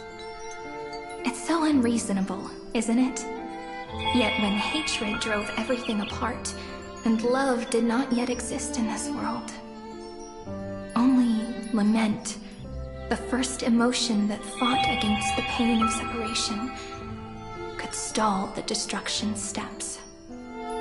Then, it would catch up to that journey where all is lost, carefully picking out stories and writing them down in trepidation. Look at these stories I wrote. Every page is full of tenderness and joy. But only the author knows how much struggle and agony lie beyond the pages. But I am no author. I'm a girl who'll never get to grow up. I only tell stories that people like to hear. In them, the world tucks away its scars and smiles for all to see. My entire life spent inside this little story. I can't wipe away my tears, and I can't bring the world victory. But maybe, in these unchanging retellings of the story, I hope that what flows out from that cut will not be blood, but a tear. Warm and wet, and that tear would fall, and create the first ripples. Then, people would see every beautiful thing reflected in that ripple. It'll be all the remembrances within this story. Someone once told the very first me that that's why I didn't agree with him. But Peach, I didn't understand a word you said since just now. Everything was false? But you're standing right here. It's all a dream? But I haven't learned how to dream. Indeed. That's why I believe all this is real. The moment the crystal flower fell, that genuine shiver, that's the mover of life. Formatting progress, 23.815%. In the poem offered to you, every Cyrene would write down a beautiful new world with stars and flowers. And when I looked up at the sky in this cycle,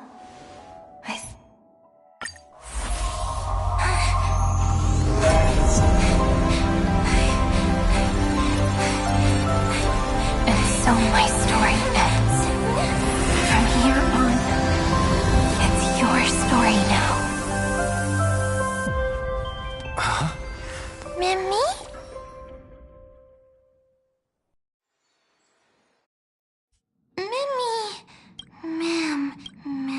So, the light that tore, I turned into a little fairy from the stories and met you. Yet, I forgot everything.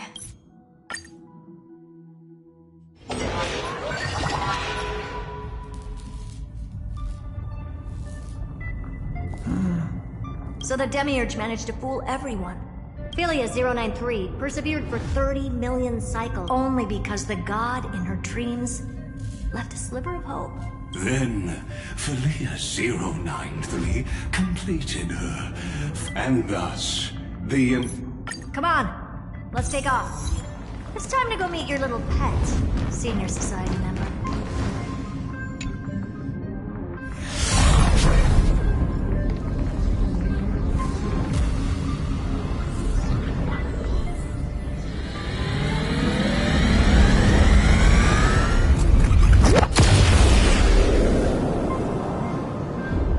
Dangerous, oppressive, chaotic.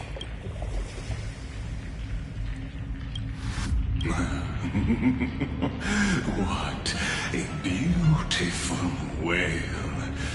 It will soon resound throughout the entire cosmos.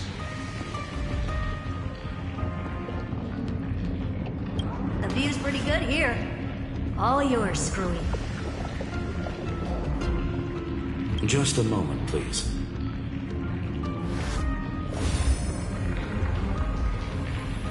I see. So your backup plan requires a scepter and the head of a genius. Anyone with eyes can see that. You know what I think about this, Herta. Whether it succeeds or fails, your plan plays right into the Destruction's hands. Can't you see what's going on, Screw? You will initiate the Destruction's chain reaction. But you also become the perfect scholar.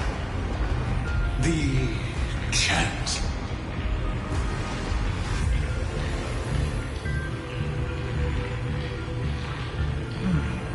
Curiosity. It's been so long and we've all failed so many times. Even now, moments before the horrible and inescapable instant within Droidhead's calculations arise. The cherished children of the erudition.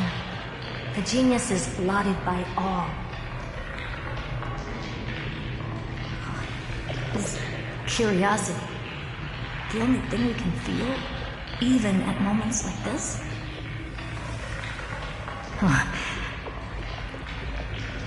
Well, it's not so bad. Now let the lock become the key. Geniuses who walk the stars. The cosmos has reached a moment where its very existence hangs in the balance.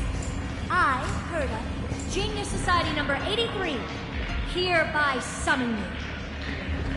I request a society meeting to be held immediately. We shall serve the grandest cause with the most macroscopic ideas.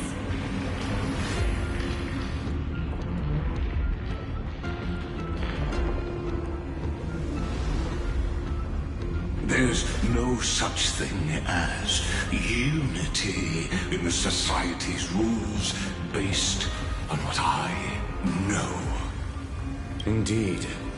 The meeting has only been held 3 times in the Society's history. The first meeting had 2 attendees.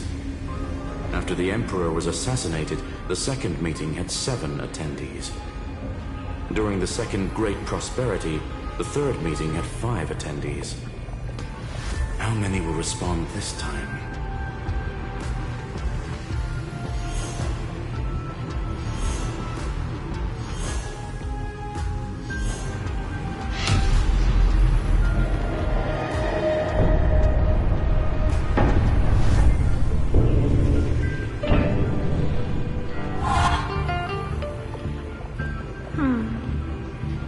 I thought you were not going to involve me in this topic anymore, Herta.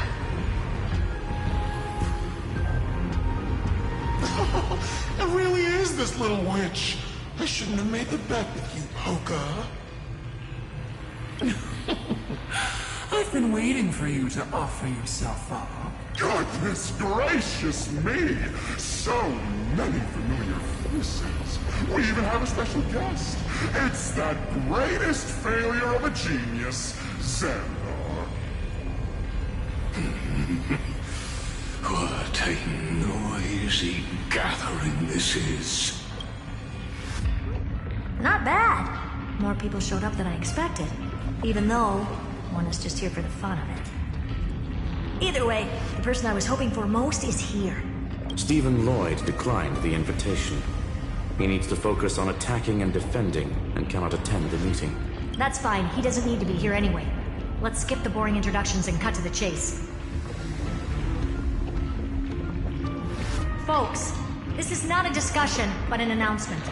Though the Society has never been united, we still observe at least one basic courtesy. We don't interfere with each other's research topics. So listen up, all of you. Conquering Iron Tomb is my research topic.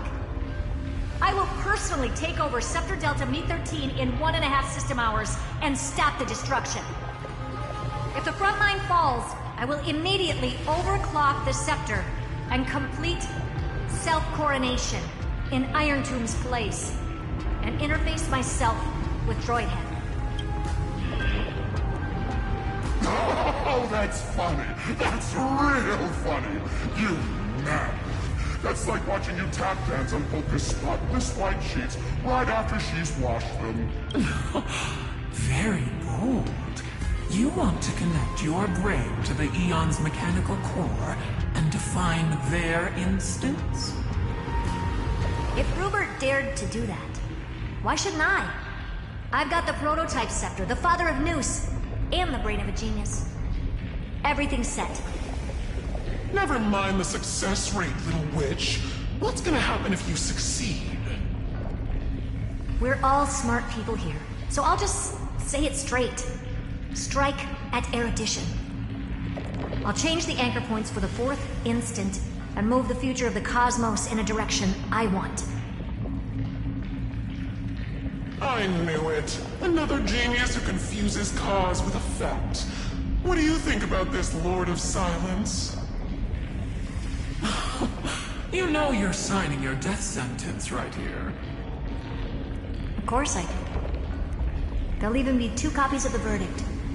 One that I wrote myself, and another one coming from you. That's why I wanted you to be in this meeting. Now I can tell you, I don't care about all that. Consider this a threat. Either put down your scalpel or die with the entire cosmos. The only goal I have for this meeting is to ask all of you to put aside your pride and not cause me any trouble. Huh. What a naive little girl, thinking her wishes will always come true.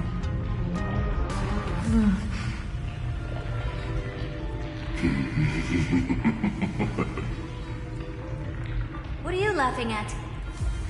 I am glad, Herta, we ended up on the same page.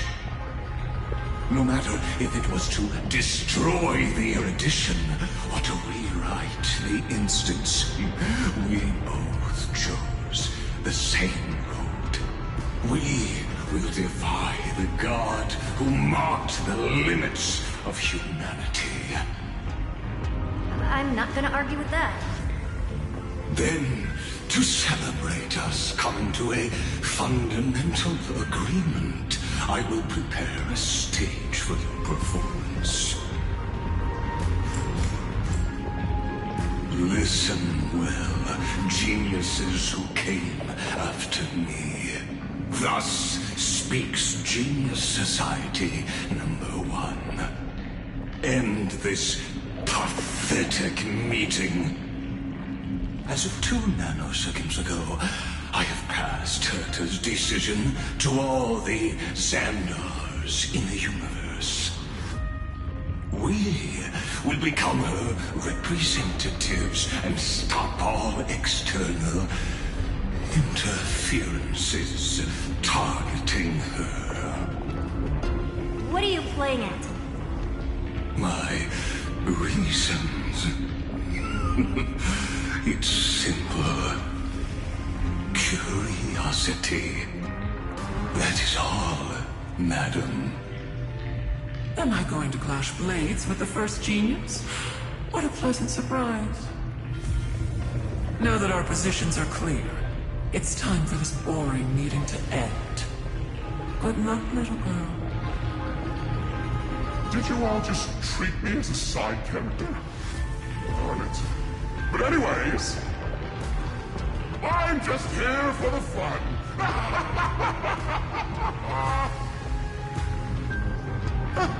As the ghost of the quantum domain, it is my duty to observe.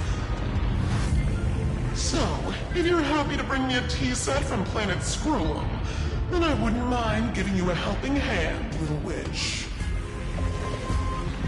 After everything's over, come visit me and taste some of my freshly baked desserts. I knew you'd say something like that.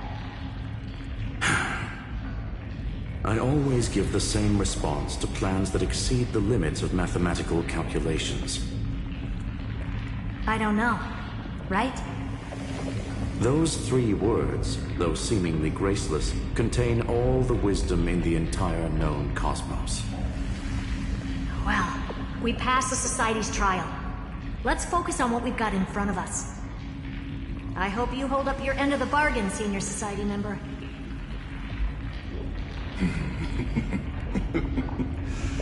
Lycurgus may not be trustworthy, but Xandar always follows through with his words. Farewell, juniors. In the limited time we have left to spend with each other, you no longer need to address me as Xandar. Wait, huh? Lord Lycurgus? Could it be? Yes. I have come. I shall witness the end of the world in the role of Theoros. I really don't get you. Perhaps you've heard me say this many times, Herta.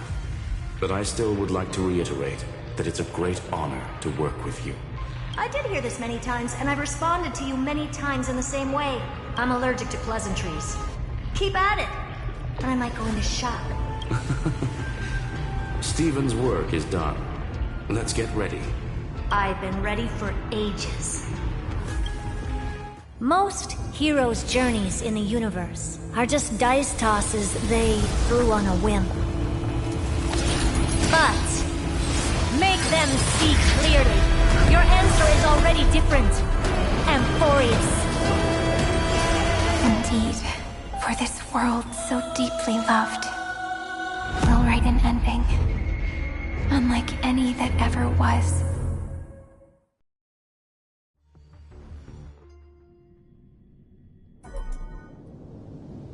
Never thought I'd one day be riding a train that's literally the incarnation of him. I wonder what the real Astral Express feels like. Hopefully not this... bumpy. Fine. Done.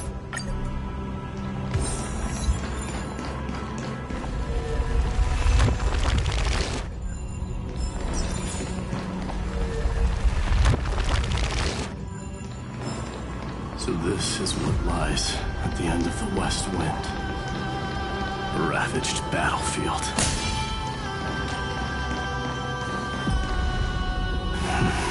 I've been waiting for you.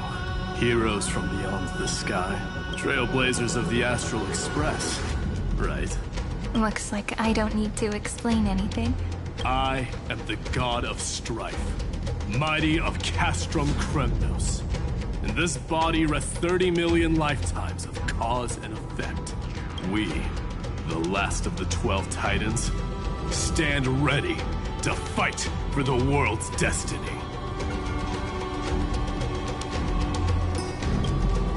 Indeed, that journey remains vivid in my memory. I will not forget it. The past remains vivid in my mind. Even the sights along each crossing of the River of Souls have never been clearer. Let alone the companions along the Flame Chase journey. Or Cyrene from Hyudai Car. And you, the 13th Titan. Well, I guess my identity's not a secret anymore. That means her sacrifice. And everything she did wasn't forgotten by the world, right? She was the first Ripple. She should have reached the end of the story with everyone else. Since you've taken up her pen, then write. Stand with us, and fight destiny with all your strength, until all is settled. Then, inscribe her name in the epilogue of the epic. In this final battle, Calamity shall stand with Amphorius. This battlefield is a testament to the death struggle between the gods and the Black Tide.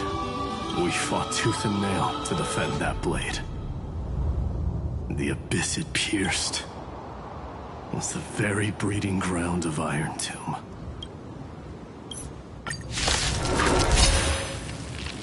Step onto the board.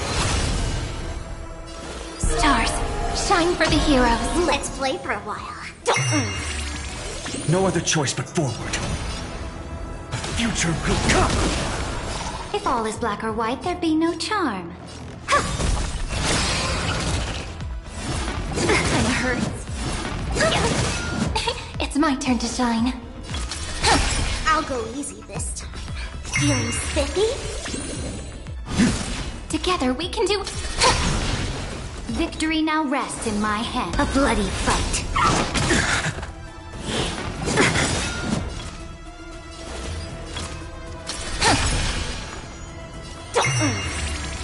Existence is for tomorrow!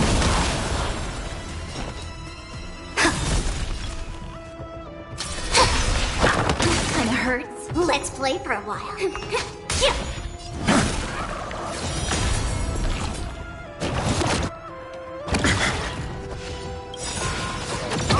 To the defeated, your downfall is absolute. Just a small prelude. Flowers, bloom for tomorrow. Feeling spiffy? No other choice but forward. The future will come! For tomorrow! Press the attack.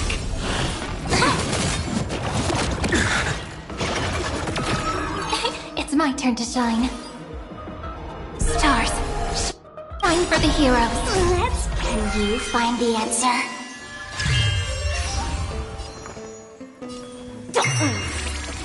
Existence is of no kind. Future will come!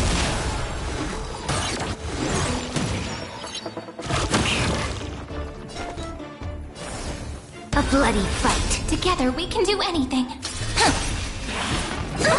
Flailing beast.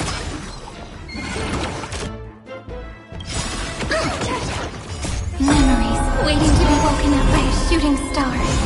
Remember me with love. May Law walk into the stars.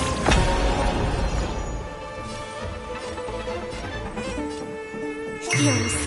Bippy? For tomorrow!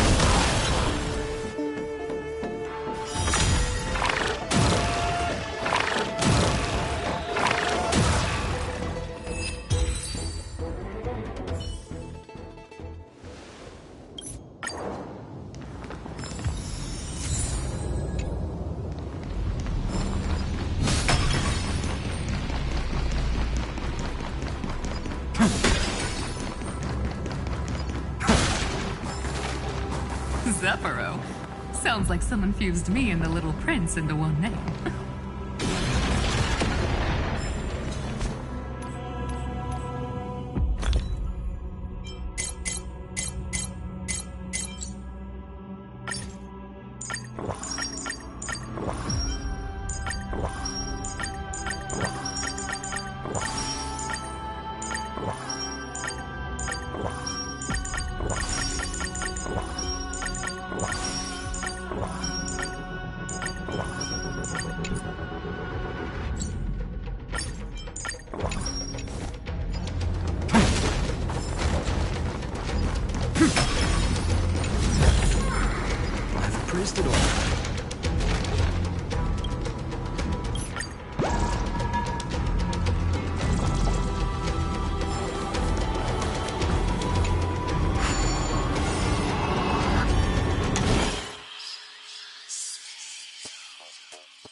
victory. And, you two, ladies, really look alike, huh? Hold on. Let me guess. This pink-haired one. You've got to be the first new spore. Mr. Meow. Demiurge. Right. And, this one with the flower. Gotta be a little Marge from the Express crew, huh?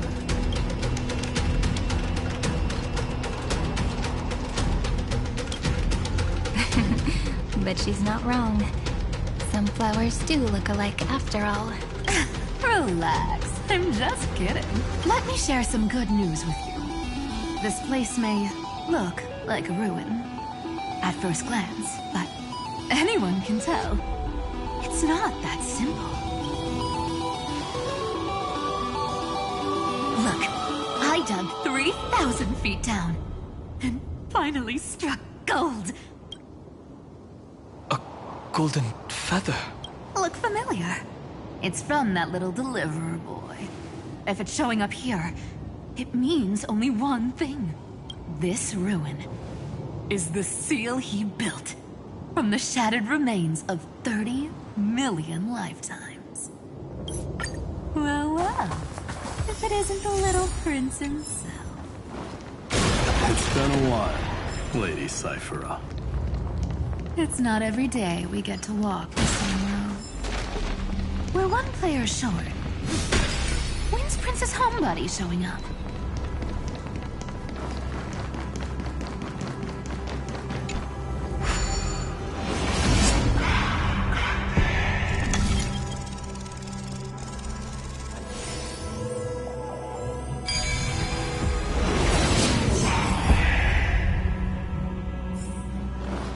Reminds me of when I was studying at the Grove. So even this vessel, you forged into a shackle.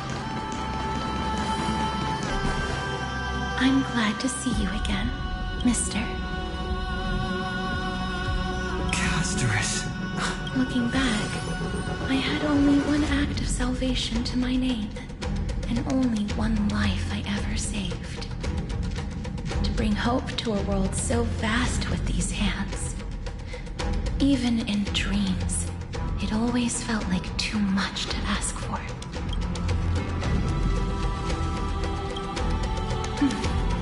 I won't forget. Flame Weaver. Why is he here?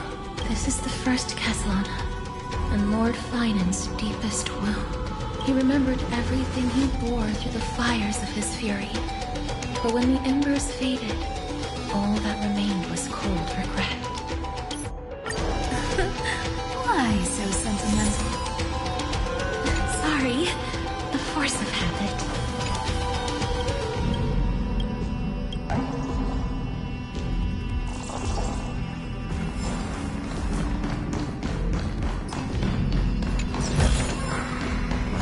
Turn over this eternal page. That's a big one.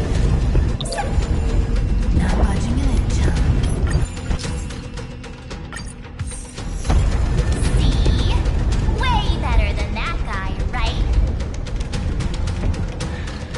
You'd be even more impressive if you could recite the prayer correctly. But bettings of memory does catch your attention. At least it still rhymes. Turn over this eternal page.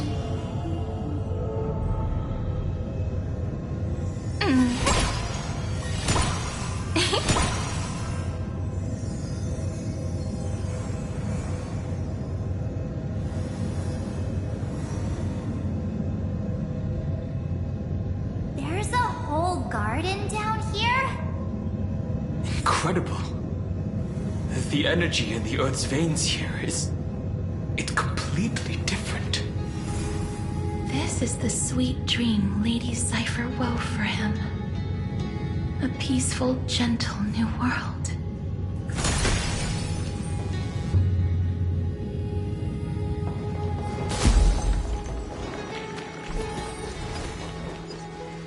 Look! The blade down here's already snapped. This roundabout way of doing things? is definitely him. Golden light.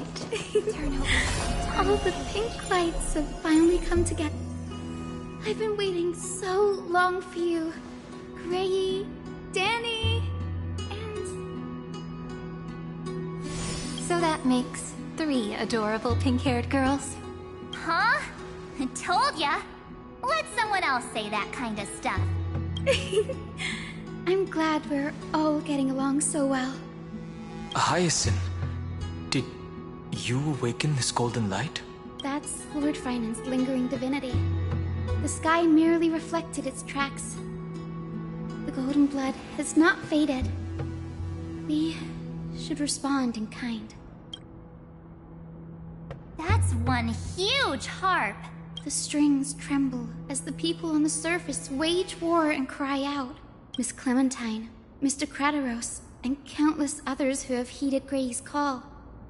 Guided by the rainbow. Amphorians need not bow, even when destiny is unveiled. I knew you could all hear it too. Standing here, the sky feels wider than ever. It's no longer a towering wall, but a shore within reach. We'll take every name there with us, won't we? We will.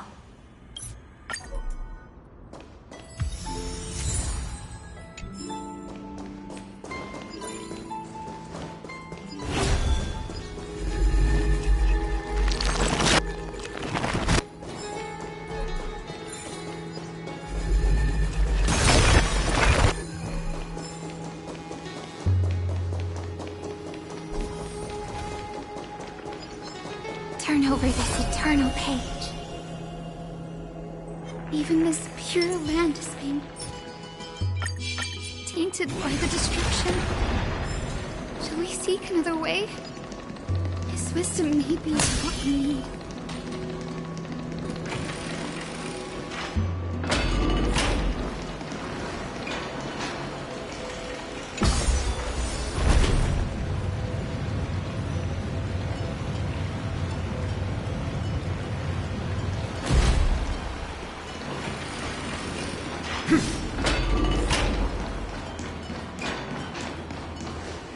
You're here.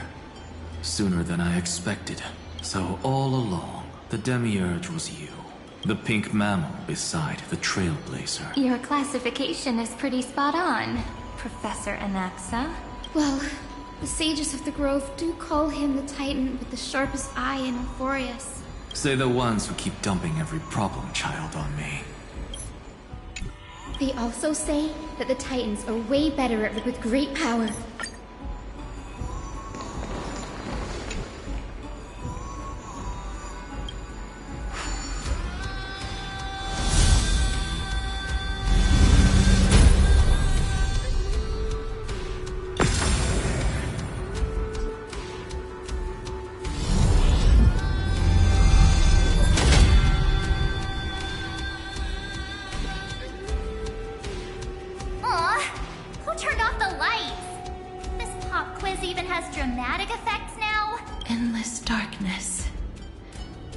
Is where wishes begin. But with just a glimmer of light? What lies beyond the edge of the light? Chaos. To bear the name Kaslana, one must first plunge in. Beyond the shadows lies the outline of dawn. Only by bearing both light and shadow can one traverse the cycles of dawn and dusk.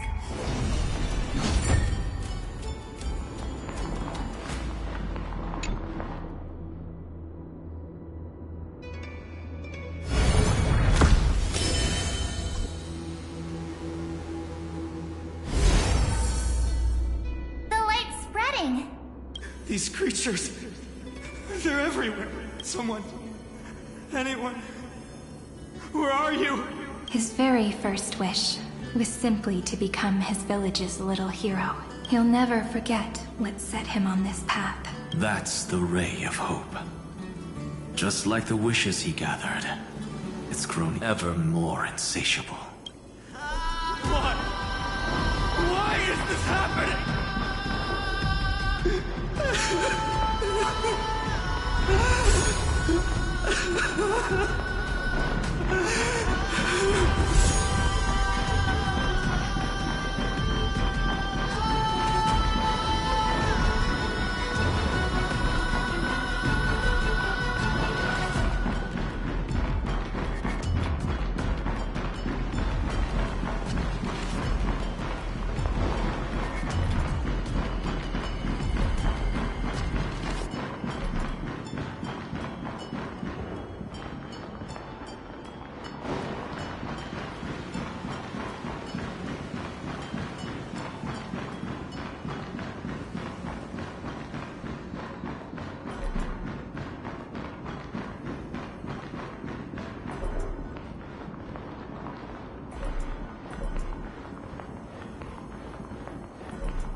Even the deliverer from the sky must have their beginnings in the soil of the nations.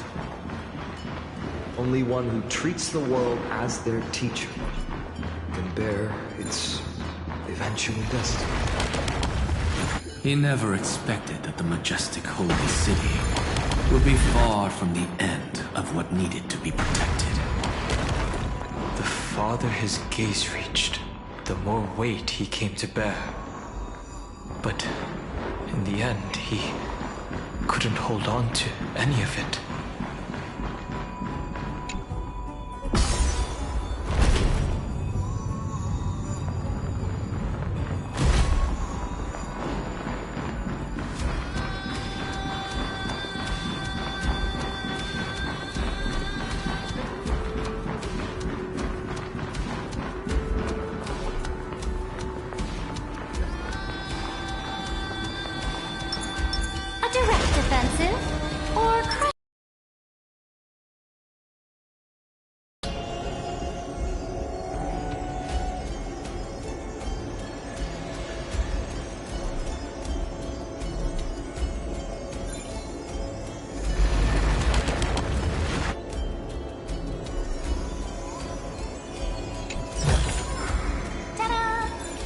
Any treasures, please share them with me.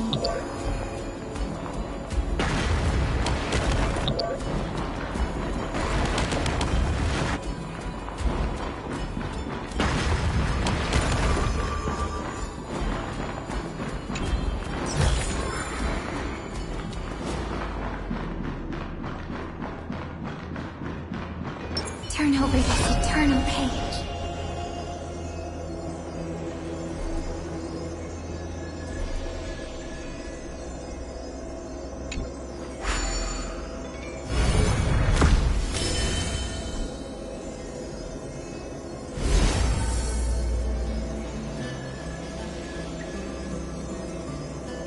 This crystal is quiet. A prisoner in the cave can never truly describe the world in its entirety. The blaze was still not enough. It had to be fed. Only by feeding the flames can we melt them. The echo in his heart still... Deliverer, take the... We only have half of the mark. Where's the other half? Take this. I'll bring you to the next test. That massive tome you're holding must have room for one more scholar, I presume. Of course. It can hold the whole world. Then give me a lift, would you? Even gods shouldn't skip exercise, you know? Miss Hyacinth is right. Then, with the Trailblaze as witness. No need for that. Anaxa, scholar of reason. Keeping it simple makes it easier for future minds to question. Go. The closing act is still far ahead. What is this? A conference? Welcome! Take a seat anywhere you like. I'm getting a migraine.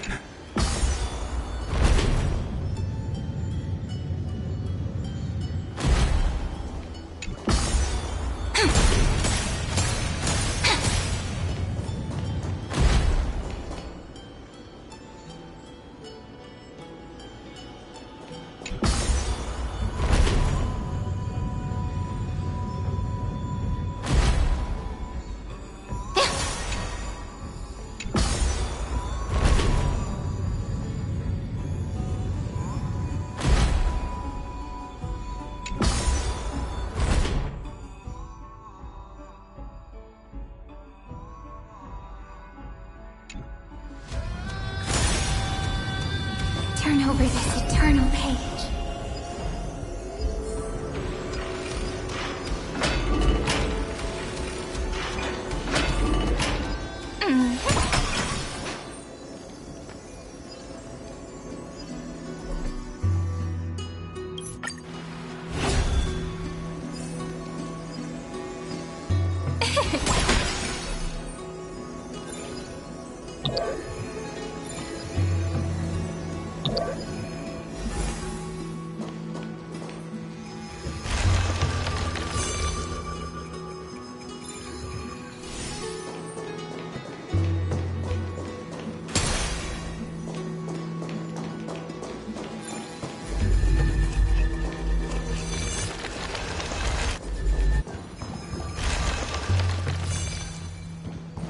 Turn over this eternal page.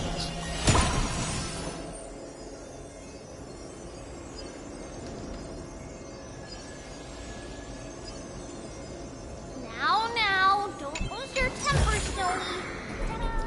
Good kids keep the... There is no black tide here, but it is a battle.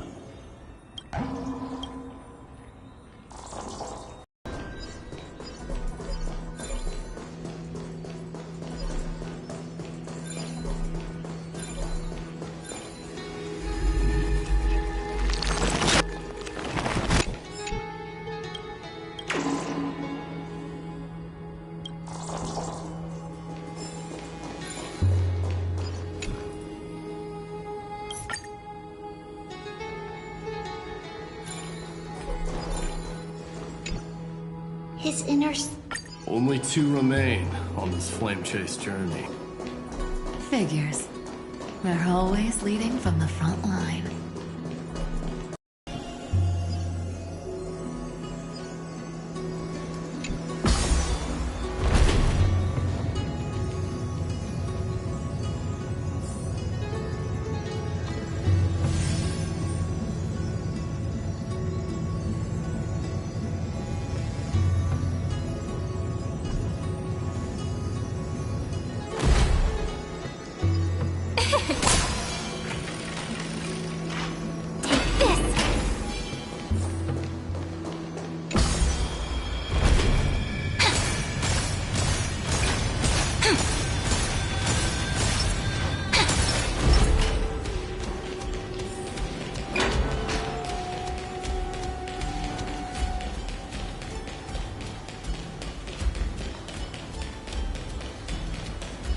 We're here.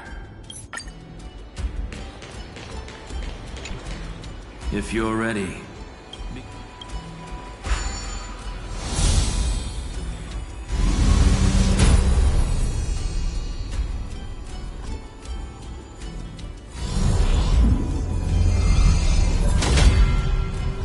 Looks like we'll be walking through the darkness this time. Exactly. But shattering the frozen despair.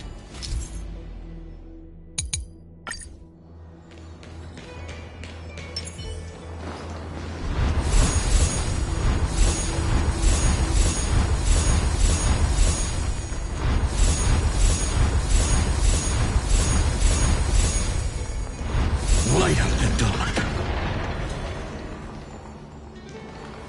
Turn over this eternal page.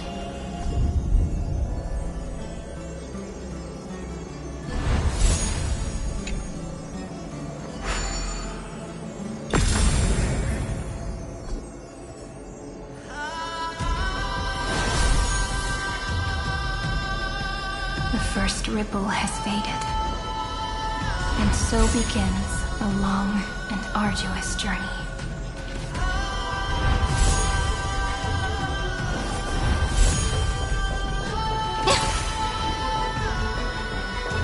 Turn over this eternal page.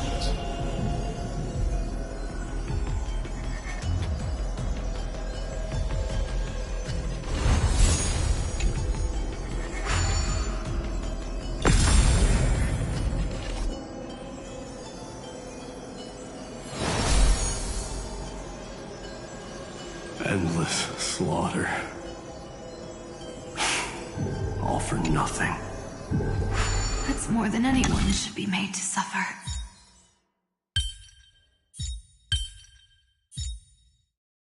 Aren't I smart? Come on, give me a compliment.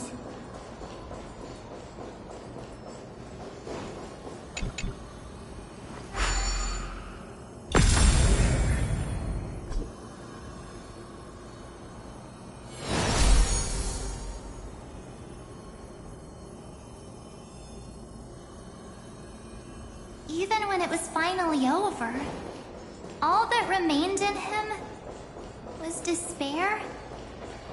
But even so, The other half as promised.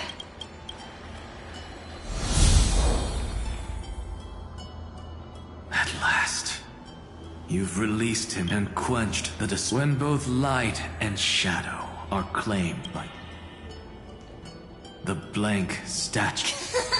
That smiling child, let him come with us.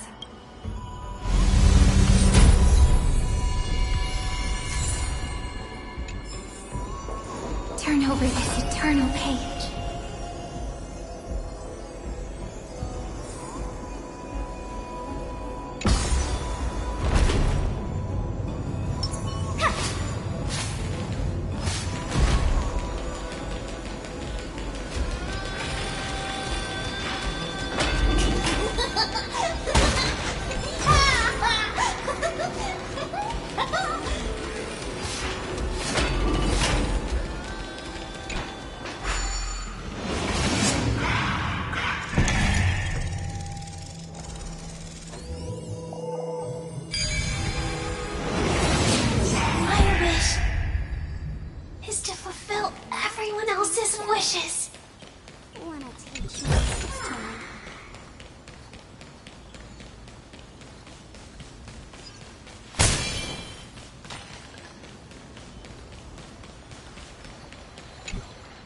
The spirit basin, it seems this one last farewell. Whoa!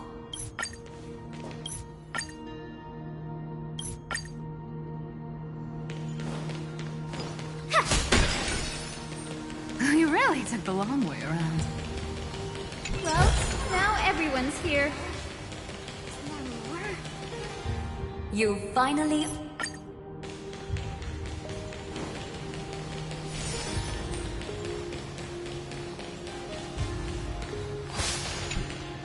Take a moment to gather.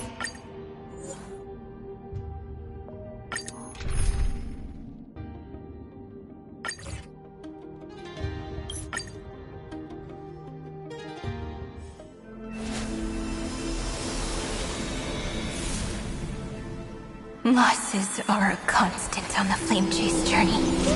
But even if all is lost to the wind, memory endures.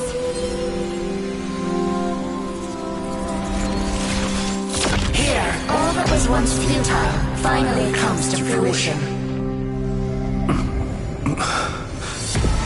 This is the end of your lonely, bitter journey.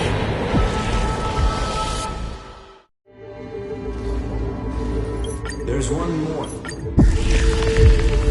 That's running all around the place. We're finally making big strides. At the end of time, light will illuminate the warm candlelight, subduing the flames of the destruction.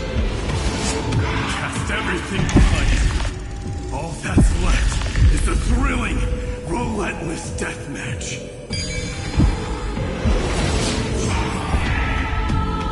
The fight I no problem with destruction from the Centaurs getting restless. Hyudai launched his attack against the Scepter alone. I've caught up to him.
The epic draws to a close. 30 million cycles of light fading into darkness. Just for this moment.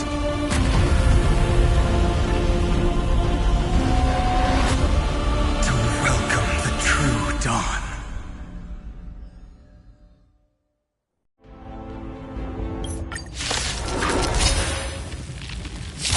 I see the pale dawn breaking. With my flesh as kindling. Light of the first dawn of the new world.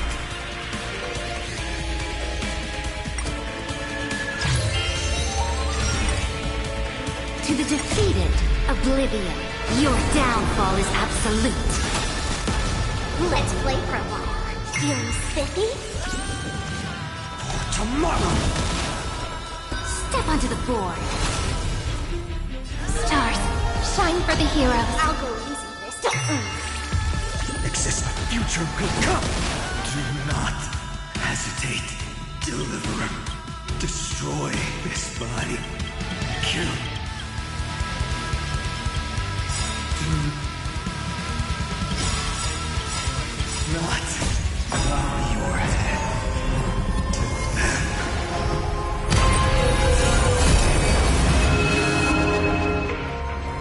May world-bearing ignite the dawn. To the defeated, Oblivion, your downfall is absolute. Let's play. Can you find the answer?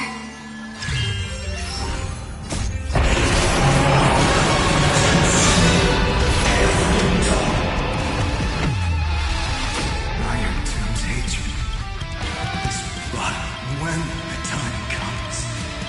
Promise me. Use the world with this fire. I wish eternal destruction. Rebirth. Deliverance. Lent. 30 million cycles of heartbeat. Thou brings out. Promise me. The dawn. Graced by stars.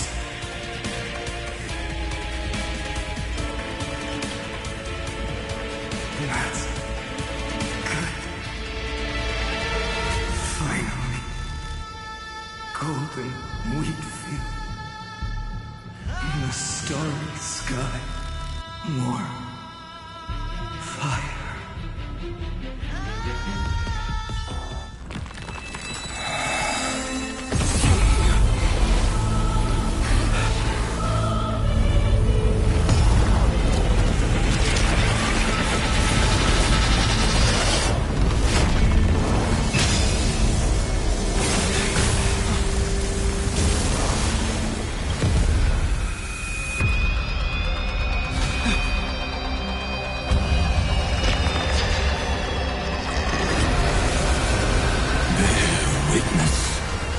Monarch of myriad machines, My ridiculous creation.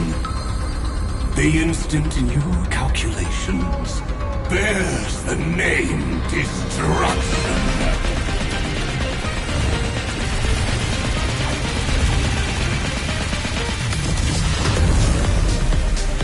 Who said you could speak, Senior? Watch closely. See how your chaos ends at the hands of your juniors. Don't get too worked up. Take a deep breath. There's not a trace of life in that awful shell. We're not gonna lose to a hollow husk, right? In the name of trailblazing, we'll reject this false answer!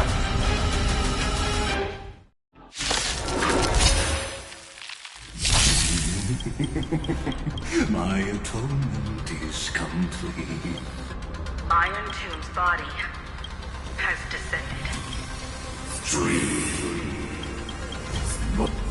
it querying for news? Don't worry about what happens out here. Interfere with it as much as you can. What a twisted giant. It must be supported by this embodiment of hatred. How tragic. A puppet without a heart cannot fool even itself. The Cosmic Alliance has finished its deployment. Don't hold back. Give it everything you've got.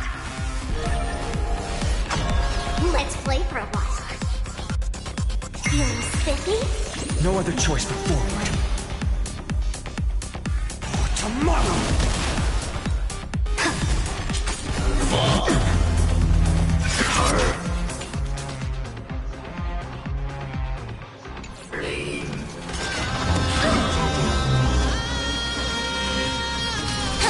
I'll go easy this time. Existence of no consequence. The cosmos is looking at us.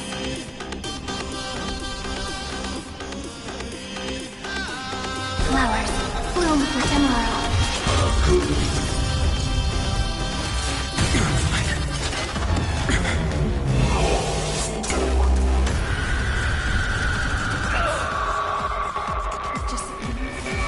We can illuminate this chaos. Indeed, there must be light. All courses converging into one. The grand vision of deliverance. For Tomorrow is finally within reach! Heroes, please hearken. After 13 heartbeats, light will create the heavens and earth. The remembrance will dispel the destruction shadow. A blessing worthy of rewards. The law will complete its campaign.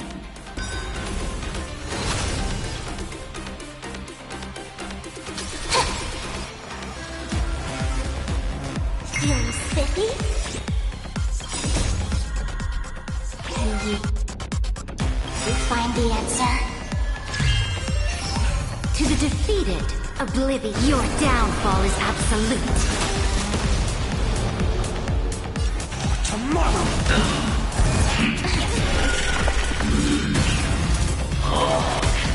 Let's create a miracle of humanity. Stars, shine for the heroes.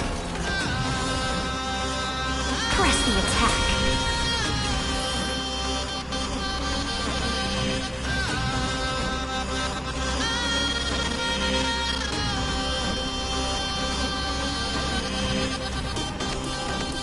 Stand with me and become heroes.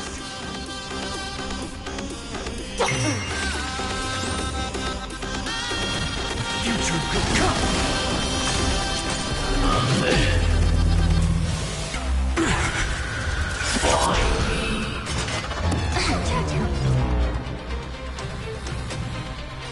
Flowers, bloom for tomorrow. The stars will carry every memory. Infinite force of tomorrow.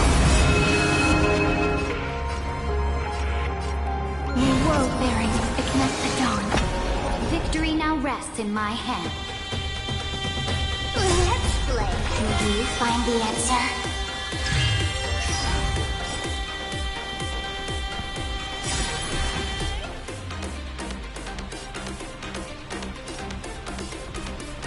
A world that knows love won't be destroyed.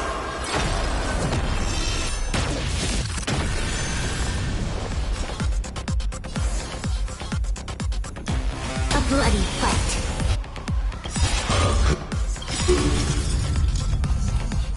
We're all here.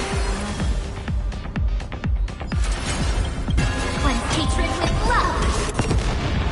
Mirror destruction with me.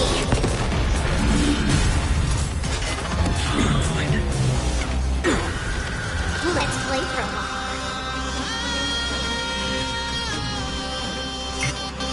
Little sticky?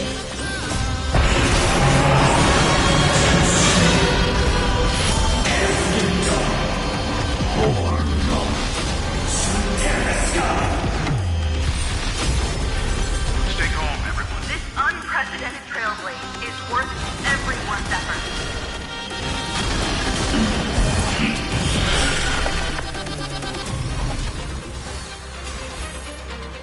Stand with me and become heroes!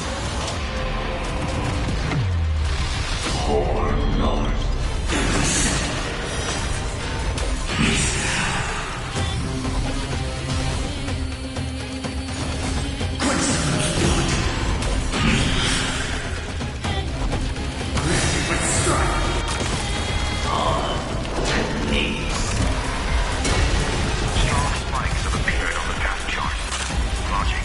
Iron Tomb is iterating itself. Cornered. No discount. My dukes, heed my call. Forward!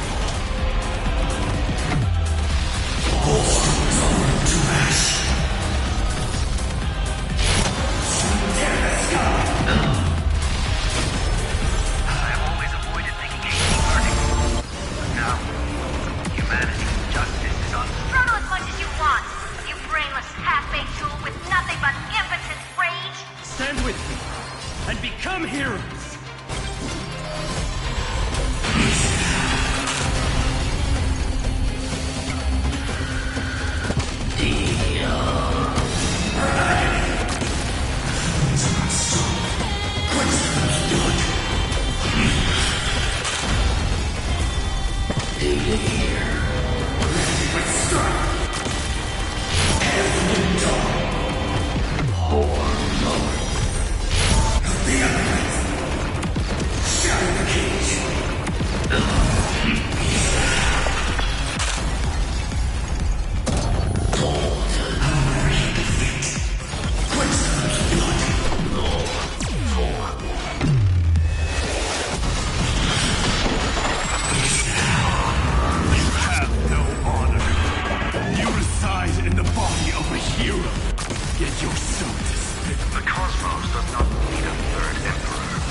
Does this mean we won?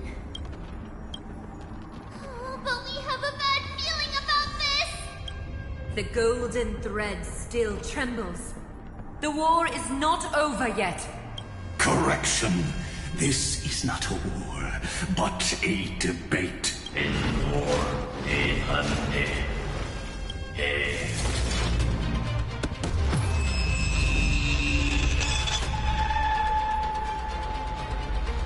How can this path, energy, anomaly? We must stop, otherwise. Here. Why? Friend. Oh, guardian.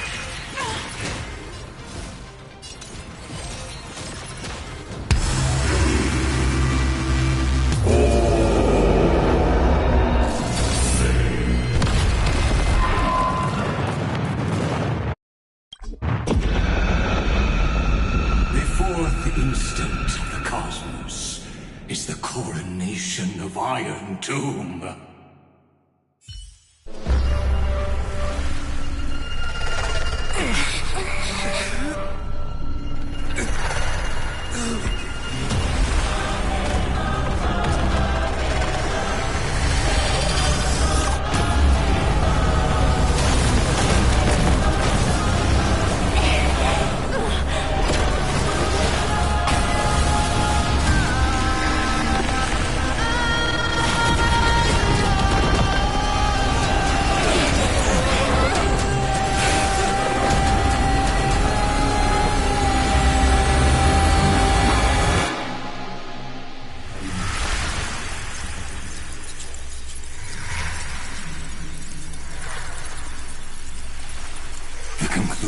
Is irrefutable.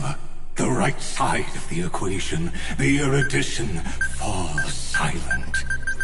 In 13 heartbeats, they will begin recalculating the universe, with destruction as the only solution.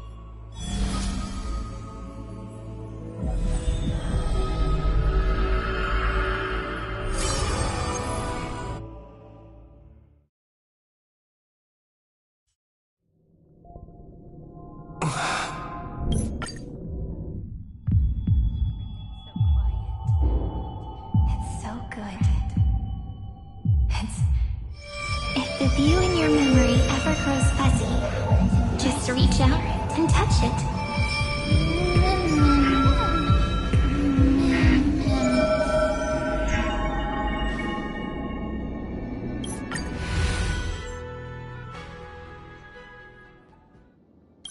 I knew you'd find this place and walk into my heart as you've always done.